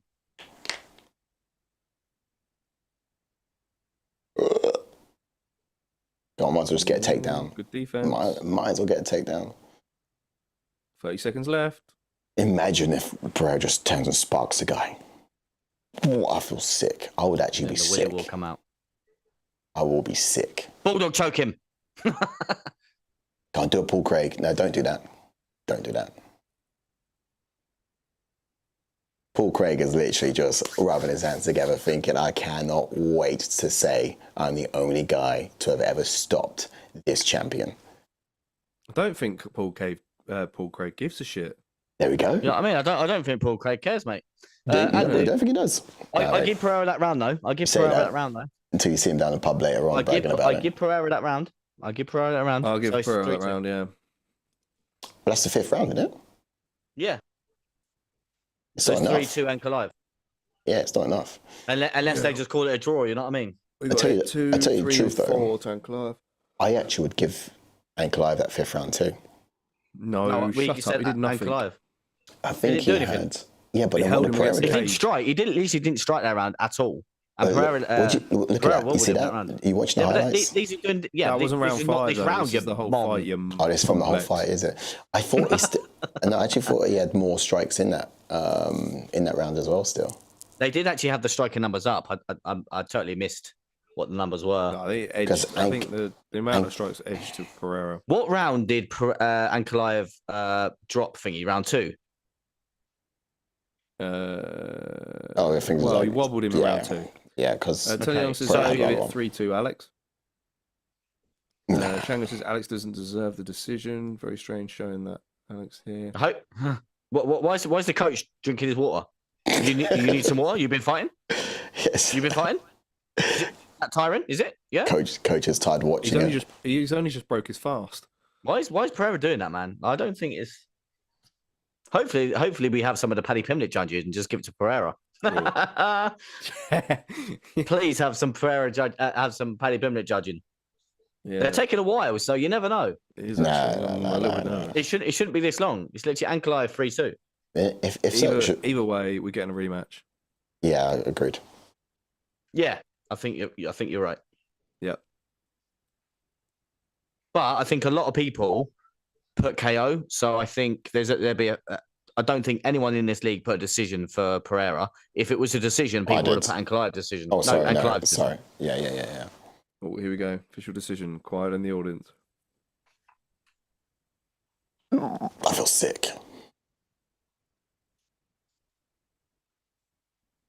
Come on, give me a reason to change the graphic. Do the right thing. Do the right thing. I mean, you need to change it anyway. What are you on about? It's Pereira, isn't it? Who's there in that moment? Yeah, when he was at middleweight. Oh, yeah. Fine. Saw him. Doesn't look much different. Still bald. Oh, it's Anu, 49, 46. It's Ankalaev, man. Yeah, there's no split decision there. Come on. So 49, 46. Yeah, that's what I said. The last round would have gone to Ankalaev as well. Yes. Anu, yeah. Yes. Oh, that looks horrible around him. Get it off. Get it off. Get it off. Oh, we're living in an age where. See, look at the little bitter boy celebrating. Why are you celebrating, bro? Because I called it. I thought it was Ankalaev's time. It's not. He's so boring. I don't know. That being said, I was on the edge of my seat the whole fight. I was on the edge of my seat the whole fight. He will be. There's going to be has to be a rematch. Has to be. But ultimately, I thought this guy was there's a reason why they kept him from his fights, because they was afraid this would happen, and so it was inevitable in my eyes. It was going to happen. No, because they didn't want Bilal Muhammad and Magomed Ankalaev as their champions. Like, well, now look everyone's where going to switch off. Well, that's my point exactly. They was afraid that Ankalaev would win, so that's why they postponed it as much as possible. But the point is, as I was saying, it's inevitable. Pereira actually wanted the fight. He called for it. Yeah, it was about time. Like you said, we're going to get a rematch. It's the right thing. But the UFC, oh my lord, again, the UFC were putting it off because they didn't want this to happen. Or is it because Ankalaev was just winning decisions and not really gaining any popularity? But no, but you're not understanding me. The guy hadn't lost in over 14 fights. He was by right the next person to have taken that throne from. I mean, they reached further and deeper for what's his name? Roundtree. He didn't deserve it. Ankalaev did. And that's what I'm saying. It's just like they pulled different stunts and different tricks to not put Ankalaev in the seat. Like he deserved it from the thing that baffles me the most is Ankalaev won this fight without taking him down. Yeah, that's the mad thing. That's what I was saying in the breakdown show. Everyone's thinking that he's gonna wrestle him. He did though. He outstruck but they didn't get to the ground. You got to give him props in that sense. You give him props in that sort of sense. Was strategic. Round 4 was, I'm 2 rounds up. I'm going to mitigate the risk by wrestling with you. Therefore, I'm not going to be subject to your strikes. And that was wise. It was smart.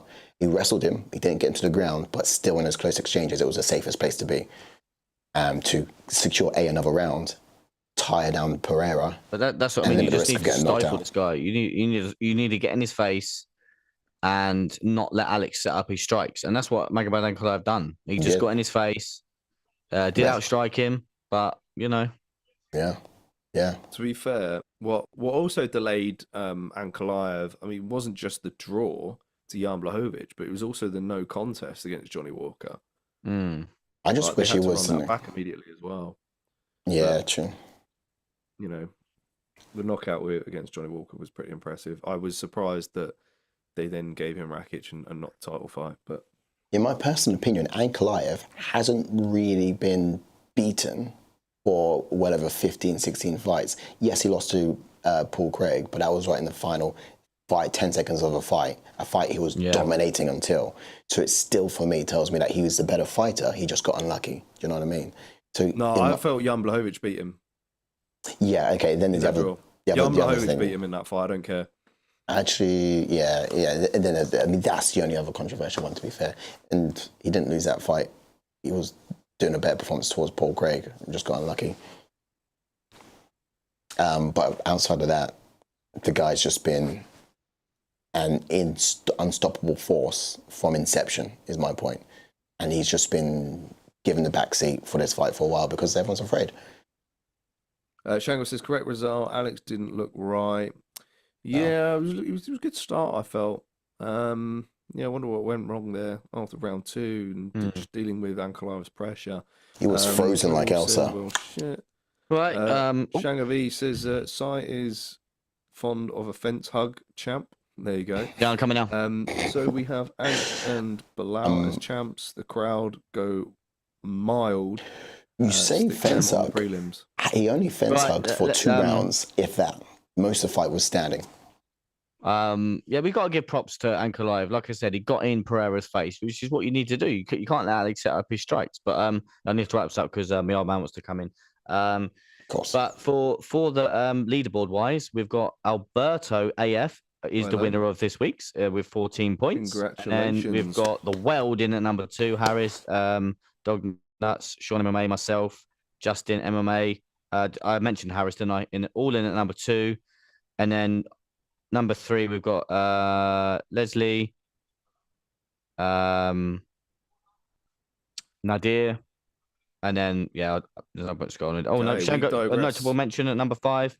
Shango V, well done, mate. Captain Raffin at number 4. Sorry, and Dylan number 4. Look at you guys. All right, okay, let's wrap this up then. I think knockout tonight was definitely from the round kick from Ruffy right at the front end. Yep. Yes, indeed. So Ruffy blew my hair back with that one. Yep, and blew his head off. And then if you're looking at fight of the night, I have to either say co-main or this one. As predicted. Yeah, co-main event. It was pretty electric, Yeah, wasn't 100% co-main. This one was a lot more slow-paced, I think. What you guys saying in the chats, drop it down in below as well. For KO Yes, night and also make sure, guys, knockout. you tune in this Tuesday. We'll be doing a recap of the events. The Aftermath show will be at the usual time. We'll be making some future fight predictions and dissecting some of the future gossip to come out of this weekend's UFC 313. So make sure you got the notifications bell rung. Yes. And you come and join me for that discussion. All of your comments will be read out live there. We're just seeing a quick glimpse of the scorecards, which are pretty much. I can't believe that exactly last the same as judge what we gave had. he gave the last round to Ankalaev. Actually, yeah, Yes. that was the only difference. I thought it was Ankalaev too, last round. Weird. I definitely thought it was. Anyhow, awesome In that stuff, case- You guys have been Thanks for great. tuning Thank you in, very as much. You guys always. have been amazing. And we'll see you on the next one. Absolutely. Tuesday's the day. See you Don't then. miss it. Love, peace, chicken Bye for now. grease.